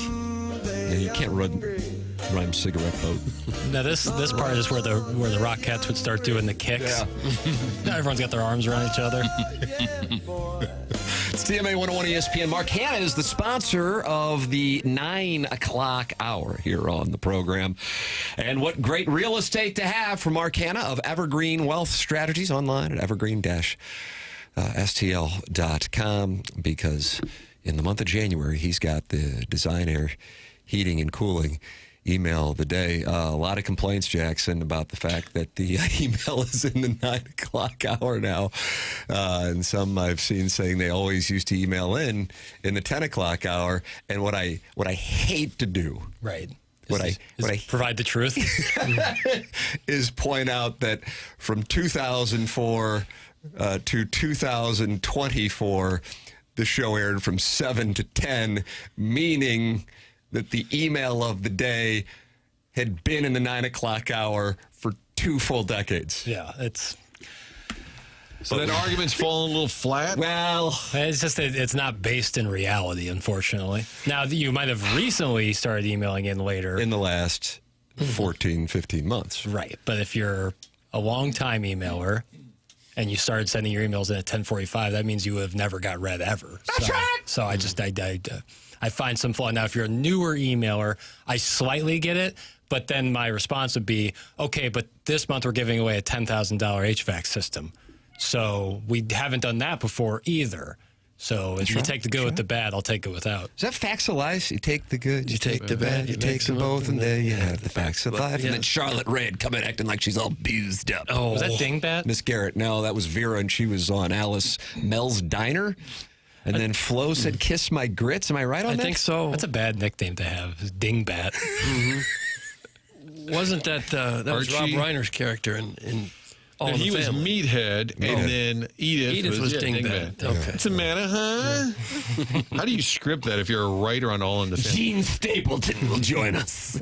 In the script, just, what's the matter, huh? How do you write that out? Should I do a Or is that deep just dive? Carol O'Connor kind of winging it? Should I be doing deep dives on 70s and 80s sitcoms? Yeah, I'm just start so with lost. Different Strokes, move to Webster. You'll notice similarities, but then you can go to Alice and Dingbat. Yeah, and then like All in the Family. MASH. Did you ever see that? I saw the movie. Completely different. Right. But I think the movie won Best Picture. Might have. Yeah. Got to do that on Movie Boy. There was Maybe. Military. I like military. tweet or something yesterday where Kojak, it was an episode of Kojak, but he was interviewing Liberace on the show. And I'm like, how did this is just unbelievable.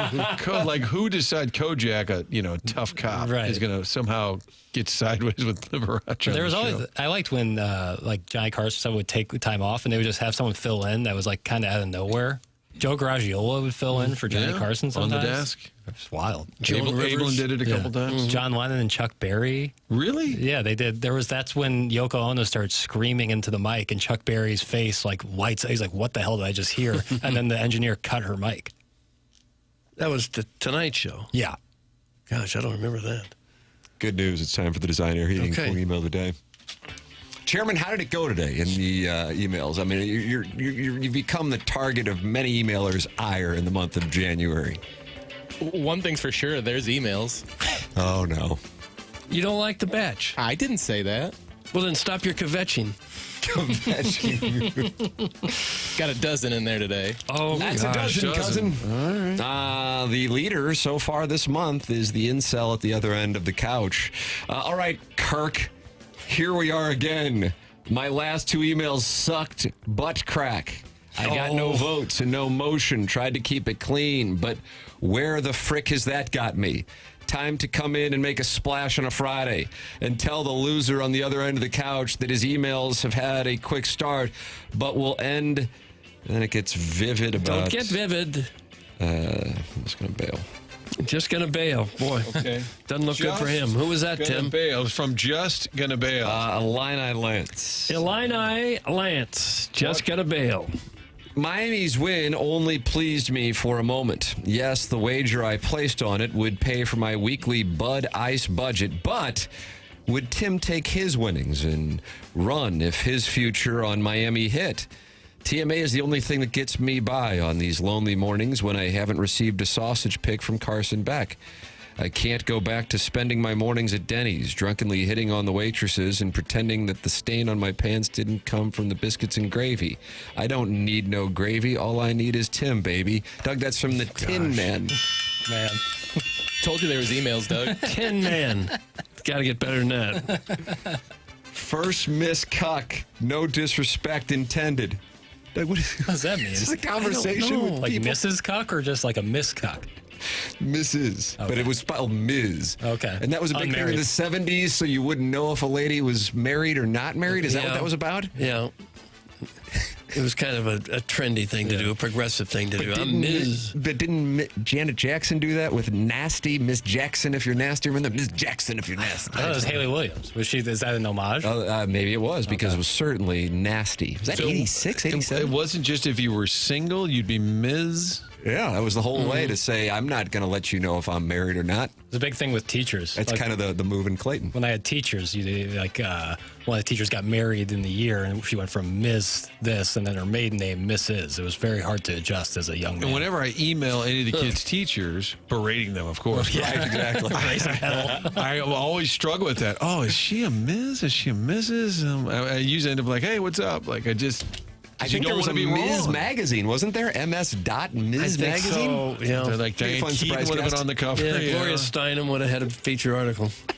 First, Ms. Cuck, no disrespect intended. TMA women have to stick together. Oh, Doug, it's another female email. It's not another one.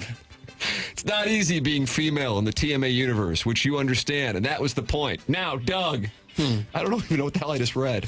Now, Doug, what exactly is it going to take for you to admit I'm a real-life woman?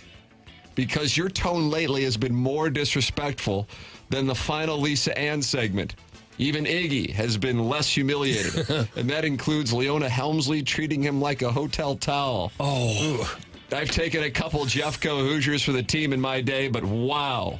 Anyway, back to you. I don't make promises I don't keep. Unlike Timberfake and charity checks, I have photos. Yes, the booze was flowing. Yes, it was late. Yes, you were desperate to leave that bar like it was a TMA live event circling the drain. Deny me again, and I'll be forced to release them. At which point will you publicly admit, yes, I like my daddy butter, and yes, she's a real girl? That's from a banty little hen named Sharon D. A banty little hen named Sharon D. Still a man. Sewer worker. Sewer workers, yeah, I think so. MSD. Hello, lads. There I was, bellied up to the bar. Mizzou just won the Hoop Rock. The atmosphere was electric. I saw the top 20% of that five-head. I could tell right then I had to take my shot. I saunter over to this beautiful khaki-wearing specimen. I tell him, hey, gorgeous, want to go camping? Because this tent is ready to go. He stood up, grabbed my hand, and headed towards the little fella's room without saying a word. I couldn't believe my luck. As we moved through the crowd, I looked over and saw some hair flapping up and down, and I squinted. The crowd opened just enough for me to see him. Jackson celebrating the big win by dancing as hard as he could, by himself, soaking wet and feeling it. Best night of my life. Smoochers, that's from Iggy's crestfallen accountant. Gosh. Iggy's crestfallen accountant. Gentlemen, I heard Doug is looking for the nitwit that set up the NCAA transfer portal window. Portal window. Well, look no further, because I am him and him is me. My list of accomplishments are as follows: arranging a free putting green at local charity golf tournaments, writing copy for East Coast-based linen stores, overseeing the Highway 40 renovations in 2008, and most notably sourcing the lighting for the TWA Dome. Let me know if the station could use any of my skills. In the meantime, meantime, I'll be managing the disbursement of funds from the Rams lawsuit settlement.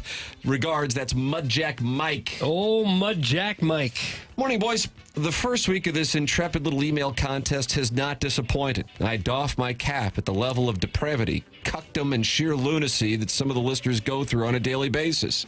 You are the real heroes. I never thought I would be ashamed of not being pretty enough to have a romantic rendezvous with friends' stepdads while growing up, or having a lovely wife. You enjoys making sweet mouth music on my piccolo from time to time. No. But here we are. No. I don't know what but this isn't a concession speech. Kevin Miller. Far from it. Did Rocky just take a seat in the cuck chair when Clubber Lang offered to show Adrian what a real man was? Hell no. He faced his fears, got to work, and frolicked on the beach in an inspirational montage with his adversarial mentor, Apollo Creed, caressing each other lovingly at the end. So buckle up, Doug. We got 3 more weeks of glory. Have a great weekend, gents, and we'll see you on Monday. That's from the Heiser House Hooligan. Heiser House Hooligan. Buenos tardes, amigos. I heard you fellas talking about the newly proposed Manfred plan and wanted to help make some sense of it. It's rather simple, but you have to follow the White Rabbit. The first half of the season winner advances to the National Eastern Division North to play the winner of the American Southwestern Division East Northern, who goes to the midseason tournament unless the Western Eastern Division South can upset the Northern Southern champions in the second half. Then both half-season winners play in a blind choice round robin. And if no clear winner emerges from all of this, a 2-man sack race will be held on consecutive Sundays until a champion can be crowned. If you build it, they still won't come. Make Ween Wednesday great again. That's from Mean Gene Okerween. Mean Gene Okerween. Yo, Pillsbury, cut the music. I am the genie that pops out when you rub the Mia Malkova fleshlight. I am the cold breeze and the hot breath you feel on the nape of your neck when camping with Squeef and the boys in the Smoky Mountains. I am the lustful hound of tuna tyrant Doug Vaughn, betting the loose mongrels in your subdivision. I am the neurotic numbers on the spreadsheet featuring NCAA Division I kickers and their backups. I am the frothy grog that spills down your chin, Scottish Highlands. I am the listener's double gastric bypass surgeries. I am TMA. I am email of the day. 9 days. I gave you 9 days, 9 chances to be the men your women and father-in-laws could desire, but you failed. Now daddy has to come home and prop you up on the diaper changing station. My advice to you, quit. Give up now, you fat XXL, high fructose filled bags of diabetes. The champ is here, and he's coming for the crown. That's from Cucky the Dwarf, King of the North. Cucky the Dwarf. Strap on your feed bags, you dirty little boy pigs, for tonight is Sketty night. Round 4:30, my buddy Todd is coming over to help put a lift kit on my race car bed. Finna get some 42s on that bad boy. Spinners, bet. We'll be crushing them bush lattes and working up a sweat real nice like. Once Gam rings that dinny bell, we'll all head into the kitch for her handmade sloppins. You're all invited to join. Bring a tool and a smile, but leave your inhibitions at home, because once that bed is fully lifted, we got to take it for a test drive. And when I say test drive, I mean we are going to have sex with each other. Oh. We finna get some mud on the tires, if you know what I mean, Dougie boy. You can't break my bed, but please break my back out. Oh. Loves Adam from Lime. You always had a problem with him, didn't you? I did. Is it the same Adam? Is it Adam? Different. No. There's a caller Adam, there's Adam from Lima, and there's Jackson's buddy Adam from Guatemala. The caller Adam lives up there in Normandy or Veneta Park or one of those places. I think Pasadena Hills. Yeah. Adam from Lima. As I continue to get better at teasing, we flash back to spring training 2018. At the picnic table, we had Tim, Doug, the cat, the plowboy, and Joe Roderick. Meanwhile, back at Kirkwood, the studios of 590 the gift card, Iggy sat poised to hijack the presentation from over 1,000 miles away. And this time it wasn't to retell a story about sleeping with a married woman and then getting peed on by her husband while hiding in a bush. Oh. On this day, we learned that Iggy had successfully booked Lisa Ann for a couples dating game at a TMA Live. There was instantly speculation over whether Mr. and Mrs. Scott's wrinkled ballsack would participate, but then suddenly the large-breasted engineer whispered that Colton Wong was approaching the picnic table, to which the high-usage pervert 1,000 miles away replied, "You tell Wong he can wait till tomorrow. We're in the middle of something." While Tim added, "We're a little busy. We're trying to figure out if a couple from the Illinois Peninsula is going to hook up with the fantasy football expert."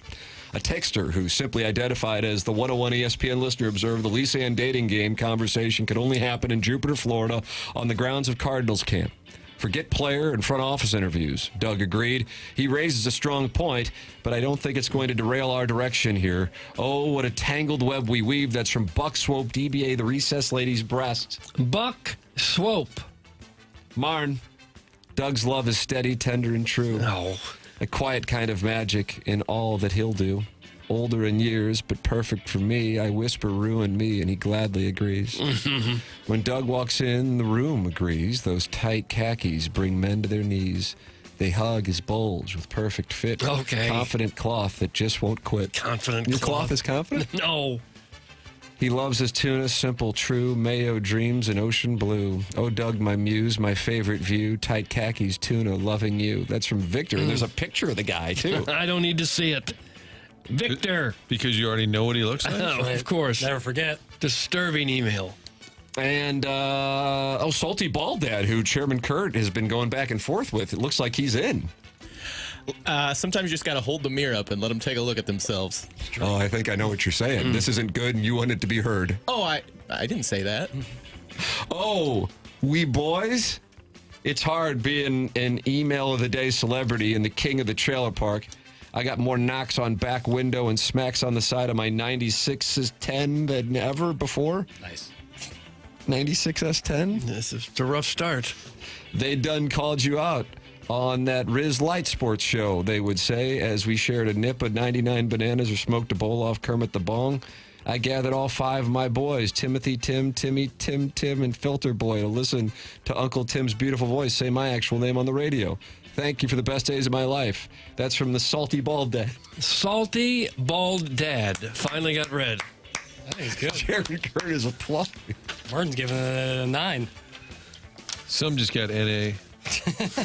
Like not a That's what we have for the Design Air Heating and Cooling email today. We will have our secret ballot, and we will announce the winner coming up at 10:55. Jackson, the finalists, I guess, will get played. Sure. Ideal. All right, that's coming up at 10:50. All right, time for us to take a break. More TMA coming up. 101 ESPN.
This is Jackson with a Sports Center update brought to you by Saliga Heating and Cooling. Last night, Anthony Edwards becomes the third youngest player in NBA history to reach 10,000 career points behind just LeBron James and Kevin Durant. That was another Sports Center update brought to you by Saliga Heating and Cooling, a Daikin heating and air conditioning dealer.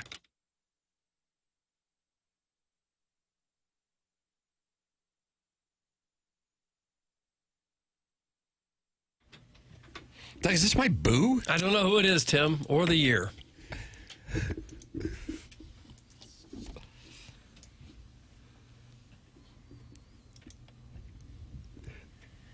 Is Boo the song or the performer?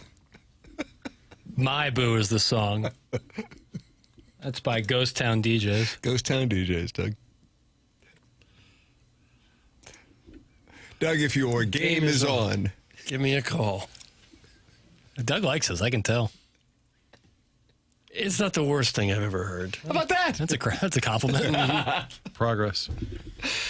It's TMA 101 ESPN. The show is on the YouTubes at youtube.com/TMA STL. 10 o'clock hour is brought to you by Design Air Heating and Cooling. Little Beer Cat says, I got to say, I like this format of email the day more. It gives us that are not participating more time to shame some of those god-awful emails. That's from Little Beer Cat's Doug. He is his father's coital hype man. Right. Yeah, I think that's and also we get to read more emails. Now, had he entered that text into the email, he might have won. How about that? At Little Beer Cats, you could have got yourself a $10,000 HVAC system from Seth Goldcamp and Design Air Heating and Cooling. Martin, you know anything about Seth? I think you do. I do. Love Seth. I was just going to tell Little Beer Cats, if you win it, you shove it in that dorm room, maybe you get a little kickback from Murray State. Seth is the guy to deal with. He has great employees, great product. It's unbelievable. You roll all these things together. Great service. You're going to be happy with Design Air. When it's heating and cooling, that's not something you can just sort of go to YouTube. I'll just go down there and fix it myself. No, when it's broken, get the pros that come in, those technicians. Doug talks about them all the time. It's a little awkward. But what they do is get in, get the job done, and get out. And that's what they're supposed to do. They're not trying to sell you something. But when you're ready to buy, make a purchase like I did, you call Seth, and his team will explain that very simply as well. You can count on Design Air to be around this week, next year, next month, next decade, all of that, because they've been doing this for more than a century. Family-owned business, St. Louis-based. That's all you need to know. It's designairservice.com year-round. Any issues, heating and cooling, you know what to do. Go see our friends at Design Air. There it is, the Design Air heating email of the day. Heating and cooling email of the day. We announced at about 10:55 the winner coming your way. We have been joined by Joey Vitale. We have been joined by the Colonel, Gabriel P. DeArmond. If you missed anything, go back and podcast it via the Schaefer Door Company podcast. A lot of Ole Miss and Miami discussion on the program today. A lot of Blues conversation as well. And we've got what is this that we've got here on the Josh Shirts thing? I see the audio. Where'd it come from? SLU put out on Twitter. Yeah, SLU put out on Twitter like a little hype video from their win at VCU, like a 4.5-minute video, and it features part of Josh Shirts' pregame speech at the beginning of the video. So was he reference TMA to get him kind of fired up? I would imagine that would. Maybe it was later in the video, and not like at the beginning. But here's what Josh Shirts had to say to his Billiken Club before the game on Wednesday. Thing I'll challenge you. A lot of people live life fearing failure. Few people live life attacking success. Don't live your life fearing failure. Live your life attacking success. It's go time, right? It's go time. All the talking's done. All the preparation is done. But we are prepared. All right, we are prepared, and we are built for games like this. You want to win games like this, there's a level of mental toughness and poise you have to have. You can't get rattled. You can't get frustrated. You can't get anxious. You can't show fear. You can't have bad body language. You just got to play the next play. Together on 3, 1, 2, 3. Okay, let's go get him. Let's go get those Rams. Let's go. LaSalle, 3 o'clock Saturday. That's on USA Network, so it is a visible game. Oh, is that right? Yeah, USA Network tomorrow. It's going to be a pony at LaSalle. Billikens could be 15-1 coming out of that. Maybe they'll get you ranked. A little double feature with Missouri at 5. How do you do? Yeah. I'll play. St. Louis U is taking on Fordham. It's an old rivalry. Mm-hmm. on January 14th at 7 p.m. And then taking on Richmond. That's the Spiders? Yeah. Yes, it is. On January 17th, a week from tomorrow. That's at 3 p.m., both home games. For tickets, check out SLUBillikens.com. The Billikens 14-1 overall, 2-0 in the Atlantic 10. I think operating on the premise that they will get past LaSalle. Doug, we don't take anything for granted. No, not around here we don't. That they would be ranked on Monday. Jackson, do you agree with that statement as our college basketball aficionado? I think Wednesday's game, based on what I saw from some of the national pundits around college basketball. That was the moment. Yeah. Needed to happen. I saw somebody, maybe it was John Rothstein, our guy, called SLU the class of the A-10. I think Seth Davis called them the best mid-major in the country. I think people have taken notice, not only to the record, but the way they play ball. I think they will be ranked come Monday. Former Billiken Troy Robertson yesterday, we did a little segment for the sports final, and he said, I think they'll be favored in their next 12 games. He said the next time they won't be favored to win is probably when they go to Dayton, and that's not until late February. So they're going to be in a spot where they can. Things happen. Teams will get you. But they're in a great position here to rattle off some more wins. You end up with a really gaudy record. Next, really, I mean, where it would be maybe debatable even is the Friday, January 30th Dayton game at home. I love the fact VCU and Dayton. Friday nights. Yep. One in late January, one in late February. Let me ask you guys a question. How'd you get so many syllables out of that one word? We'll be flying back from Jupetown, the Real Housewives of Jupiter, on February 20th. I believe the flight out of Lottie Dottie. Doug, you like that? You like that, Lottie? No, I don't care for it. Is at 1:55 Eastern. Of course, it's nonstop. Surprisingly, I'm not flying back into Spirit. I have sent emails complaining. But we'll land at Lambert Regional. Mm-hmm. We'll get berated. Yelled at. If someone tries to pick you up. Correct. If you just walk briskly away, probably not. But if you have someone in a car coming to pick you up, get ready for it. You're going to get lambasted.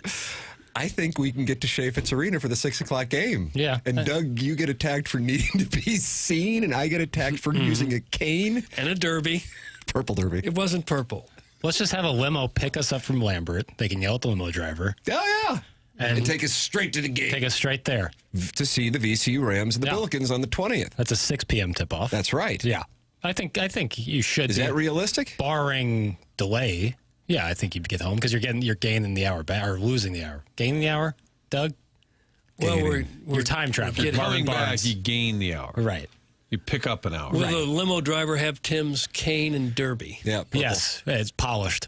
Oh, nice. And my son literally last night goes, hey, when did the Billikens play at home again? Like, look at this. Yeah. This is like become a thing. Well, the answer is it's against Fordham on January 14th, 7 p.m., and then a week from tomorrow against Richmond on January 17th. That is at 3 p.m. For tickets, go to SLUBillikens.com. St. Louis is looking to extend the longest winning streak in Chaffetz Arena history, which currently sits at 14 games, 11-0 on the home floor this weekend, and the Billikens lead the A-10 as well. I am telling you this. If you haven't watched this team play, it's just a fun team to watch. I don't know what else to say about it. And they have an emerging star in St. Louis's own Kellen Thames. And Doug, what is it that you emailed me? Oh, Kellen Thames is a bad man. Mm-hmm. That's right. And you feel bad when you stomp around on the court. But I need people to see me. Yeah. That's why you just kind of stop and look around and take it all in. And that's why I never leave my basement. Well, sometimes I've seen you walk right to in the midcourt on the sidelines. You don't go on the court and start taking selfies. Yeah, and then I do the duck lips thing, and then I post it on my Insta. Right, felt cute. What about being on the jumbotron? Do you throw gang signs? Of course I would. PFG was the rap group I was a part of at Crestwood Mall in the 90s. We are fired up about it. So tomorrow you got the Billikens and LaSalle fighting Tigers against Toddy. Illinois this weekend taking on Iowa. And got a little situation here, maybe for the first time since, what did you guys say, it was 2013 where all three were in the tournament? That was the last time, all three. God bless America. Hey, it's TMA. It's presented to you by Brown and Crouppen. You can watch the program on YouTube, youtube.com/TMASTL. Listen on 101 ESPN.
TMA 101 ESPN, 10 o'clock hour. Design, Air, Heating, and Cooling sponsor the 10 o'clock hour and that email of the day. We'll have the winner coming up here at about 10:50, 10:55. Doug had to bolt a little early for a personal situation he needed to tend to. So Martin, kind enough to stick around for, I don't know how you got that cleared with onboarding, but look at you getting that done.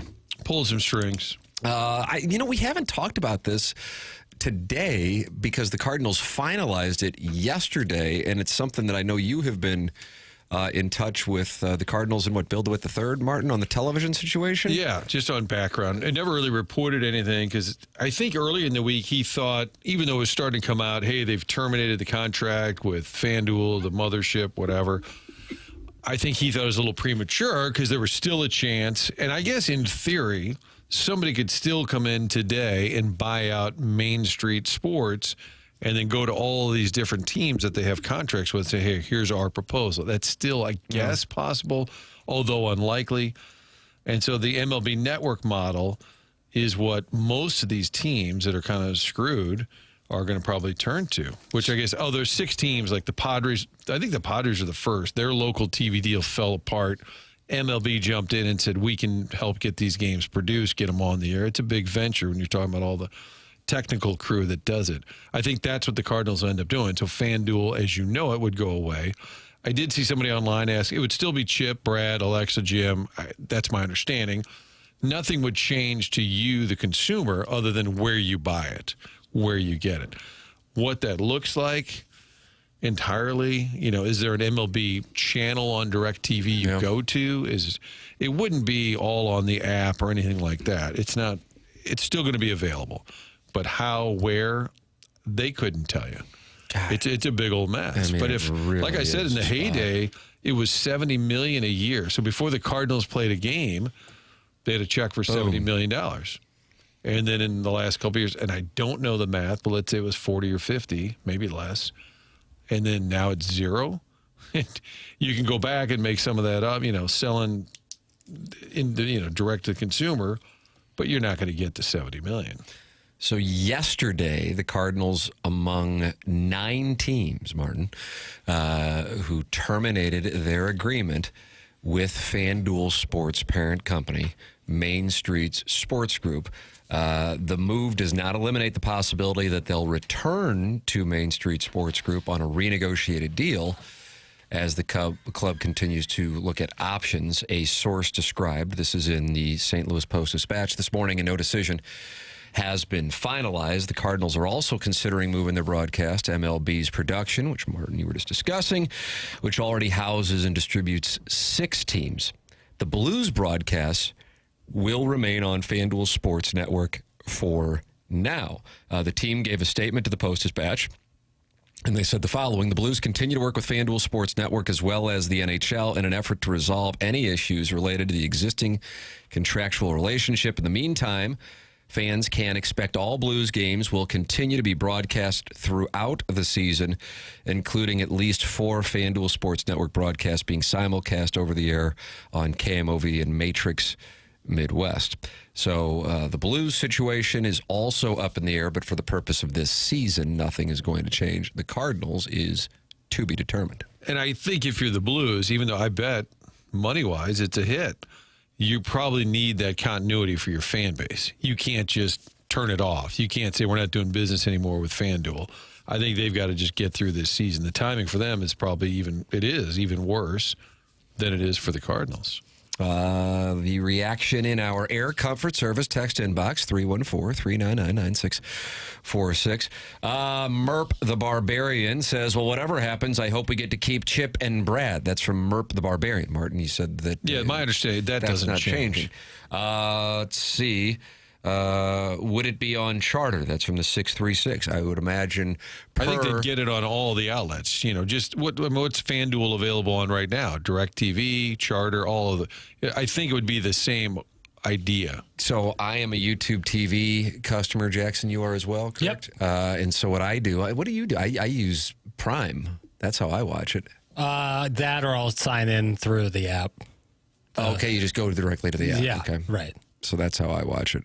I mean, it's certainly not as convenient as it used to be as entering channel 37 enter, and the app game was kinda on. sucks. But I mean, that's the deal for now. It is odd. Just this is a big picture observation that as we have the ability. I mean, I could hold up my phone and be live on Instagram in a matter of 15 seconds, and the accessibility for essentially the vast majority of the American population to utilize phones to broadcast.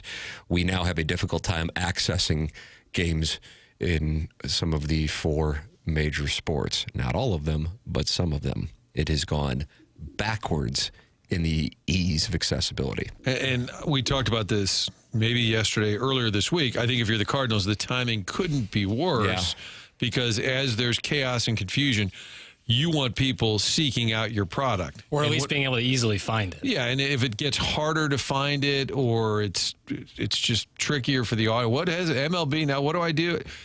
At a time when there's less interest than there's been in decades, it's the worst storm possible. For sure. Because if it's 20 years ago, you've got Albert and Edmonds and Roland like, oh, we're moving our game. Oh, where do I get them? Yeah, people will bust their ass to get them. So the timing couldn't be worse. But I think in the end, if you're a Cardinal fan, even if you're cynical, you're going to watch a lot of the games. You'll have it on. Yeah. It will be televised. The question is where, who distributes it, and what channel is it on, and how much does it cost? And so I guess I don't know the model that the MLB has, but I would think they're not looking to make a ton off the team. They're trying to help them out.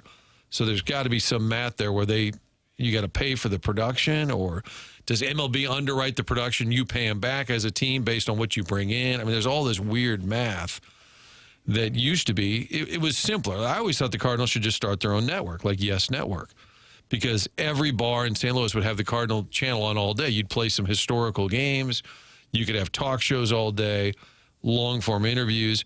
But I think it's such an endeavor to take on just that production and the cost, and it's just a big old mess you don't want to do. If you think about it, Fox Midwest, Prime Sports, all these things over the years, they just give you a check. If you're the team, you don't have to worry about how many cameras, who the director is, who the graphics person is. So I still think it might make sense at some point for them to just do it all. Don't you think a Cardinal channel would be successful? It's just in a vacuum. My answer is yes, but and I know none of us are, but I'm not privy to the numbers because logic would dictate. I don't know what was the first. Was the first one yes, and then you had SNY. Cubs have Marquee. I don't know how many are doing it.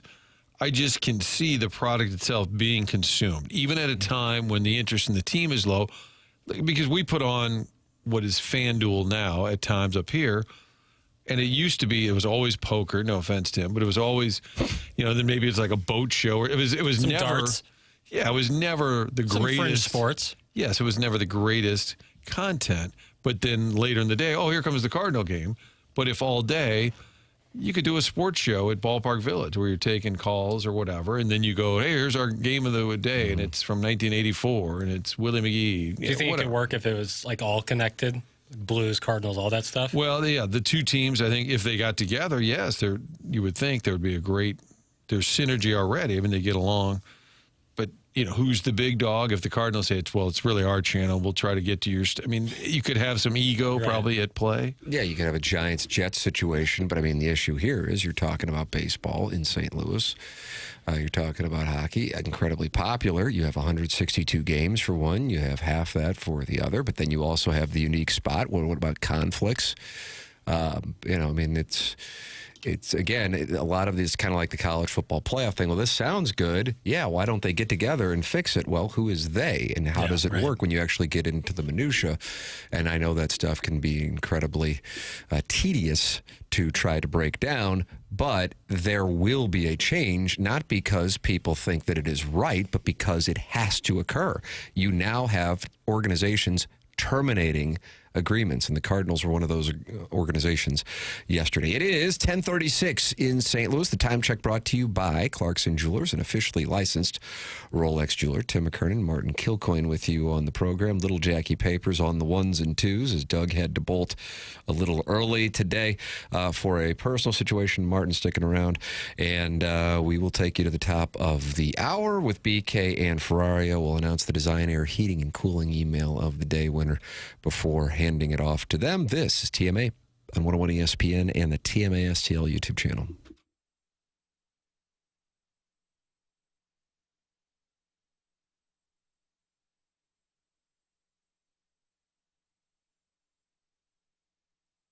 Well, here we go. This is it. The other semifinal tonight. Indiana and Oregon. Indiana -3.5, and FanDuel is giving all customers a profit boost every college playoff game day. And that means more chances to level up your picks and turn big moments into even bigger wins. Ride with the favorite. Take a shot on the underdog. Or build a parlay. Then apply your profit boost and go for bigger winnings. Martin, what do you got? Indiana, Oregon. It's not real exciting, not real sexy, but I think Indiana covers. I think Indiana gets it done. What's that over-under? Jackson, what do you got on over-under on this? 48.5. 48.5. Oh, I got over all day, baby. Yeah, over all I day. hate that at Indiana all. covers, Indiana wins, and the over goes over. That Miami Ole Miss, I almost went under on that, and that would have gone bust because of all that late action there. And it was all the scoring right at the end because that thing got to a point where it was down to 45. I think we got 3 lead changes within like 5 minutes. That's exactly right. I would imagine tonight's could be a classic as well. FanDuel is the best place to get into the football action all playoff long. And when you win, you will get paid instantly. So visit FanDuel.com/Missouri to get your college playoff profit boosts today. Must be 21 or older and present in Missouri. Opt-in required. Bonus issued is now withdrawable profit boost tokens. Restrictions apply, including any token expiration and max wager amounts. See terms at sportsbook.fanduel.com. Gambling problem? Call 1-800-GAMBLER.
Pony, genuine, sick. Martin, you just made a play on Indiana tonight. Fun fact for no and tell. There have been rematches from the regular season 6 times in the college football playoffs history. It's a 13-year history, I think. 5-1 is the record of the team that lost during the regular season. We saw 2 of them this year. That's right, that's right. Alabama got a win. Yep. Tulane did not. No. Oh, then we also had Georgia Ole Miss. Hotty toddy. Same deal. Yeah. Went the other way. Yeah. Tonight, we get a rematch. I just feel like Indiana, at this point, throw all that out the window. And I was slow to get on them. Even when Illinois played them earlier, I'm like, I don't know. Indiana, come on. The come-to-Jesus moment for me, and I think for everybody else, was when they won at Oregon. That was the day of the Missouri-Alabama game, and I kind of dismissed it. It's like, okay, whatever. Like you, because they beat the hell out of Illinois, but I'm like, okay, I guess Illinois isn't that great. And I knew Illinois was all beat up. And then they go to Autzen and win, and I'm like, oh, hold on a second. Yeah. And then it just became clear that this was at a different level. The thing is, I mean, listen, I'm holding this Miami futures ticket, and therefore I'm financially invested in Miami, but I still have to call it how I see it. I just think Miami is not in the same class as Indiana and Oregon, not necessarily with talent, but I think it's with the ability to not get penalized and not make bad mistakes. With that said, I think even if you're an Ole Miss fan, you would go, yeah, Miami, was in position to take that thing and win by, a comfortable margin, but because of their own mistakes, they were in a spot where they had to fight for their lives. So theoretically, they could be better than they were, and they've already won at A&M, and they've already won against Ohio State in a neutral site like Indiana, and they've now won on a neutral site against Ole Miss. So, yeah. And if you have maybe I'm wrong, and I hope I'm wrong because that means cash. But if you have no rooting interest, but you just want to watch the game, and it's much like last year, you had St. Louis kids everywhere. Remember, it was Jeremiah Love in Notre Dame, but also that Christian Gray had a huge interception, kid from DeSmet. Oregon's got the Jeremiah McClellan, who's from CBC, Dier Hill, who played at Althoff, also played at Vaughn, played for Will Franklin. So it's kind of fun every year. And even NFL, you look up, that Kyron Williams is all over the place, Jamison Williams. It's amazing. Luther, yep. Saturday night. Yeah. Was he injured the last game? No, he played. Or the game before that? He had a nice little scamper run. It was the game before that he missed, right? He missed the game recently. Yes, he missed, 2 weeks ago. And that game, snowing in Chicago. I can't wait. What a football weekend. Yeah. It started last night. It's awesome. And that felt like an NFL playoff game. Just the way it was back and forth. So damn good. End. I'm so fired up to watch tonight. I'm looking forward to the NFL playoff games as well. You got some great games. Starts off with the Panthers and the Rams. 10.5-point favorite there. I made this note on the spread zone. I don't know if I've shared this on TMA or not, but if I have, I apologize for it being redundant, but it's still some good information. Of the 6 wild card weekend games last year, only 1 was decided by single digits. Wow. So I guess I didn't share that on TMA. In other words, this weekend oftentimes has blowouts, and I think one of the reasons is the division winner phenomenon. In other words, if they were just lumped into the Western Conference and the Eastern Conference, our good friends, the Carolina Panthers, would not be participating in this week's festivities. Right. I mean, rarely do you have a team hosting a playoff game that is a double-digit underdog, and that's what you have.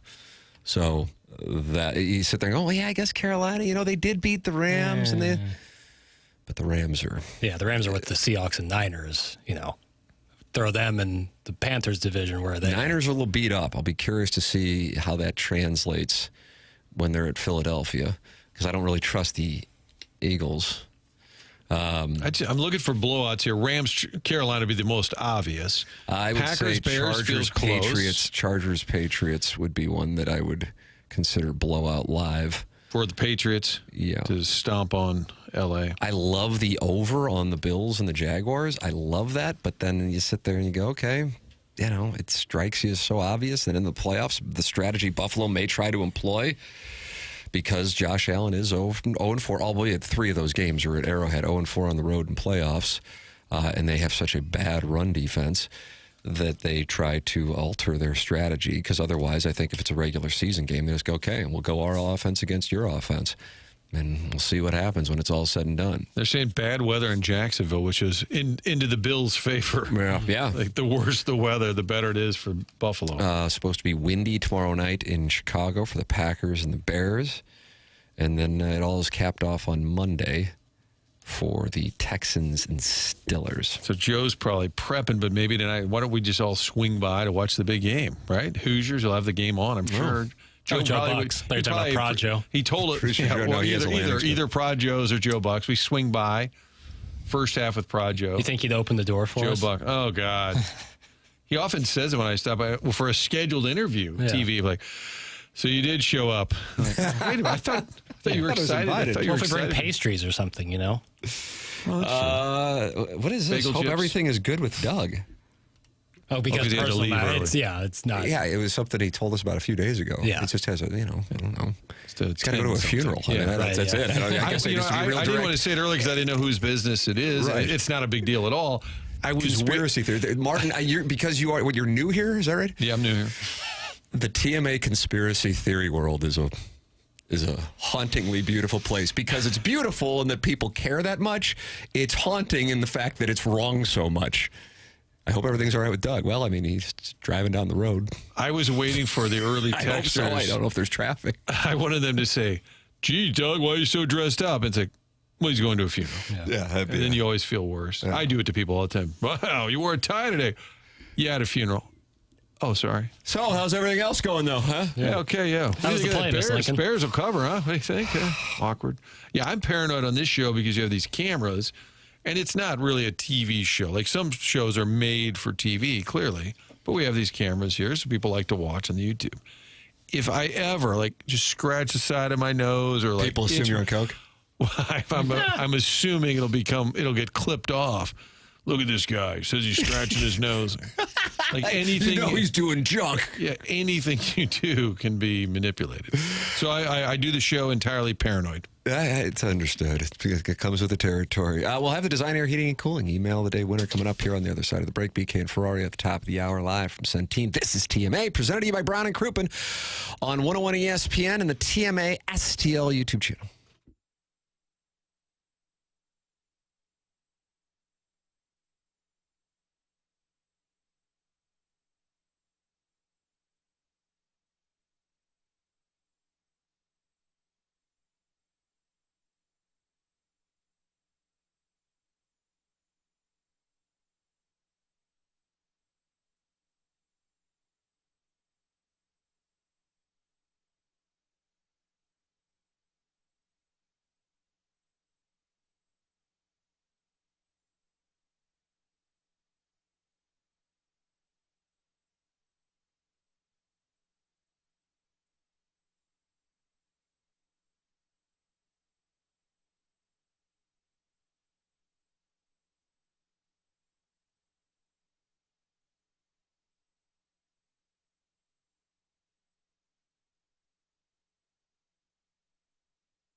This is Jackson with a Sports Center update brought to you by Saliga Heating and Cooling. Blues back in action tonight, taking on the Utah Mammoth. Pre-game at 7, puck drop at 8, right here on 101 ESPN. That was another Sports Center update brought to you by Saliga Heating and Cooling, a Daikin heating and air conditioning dealer.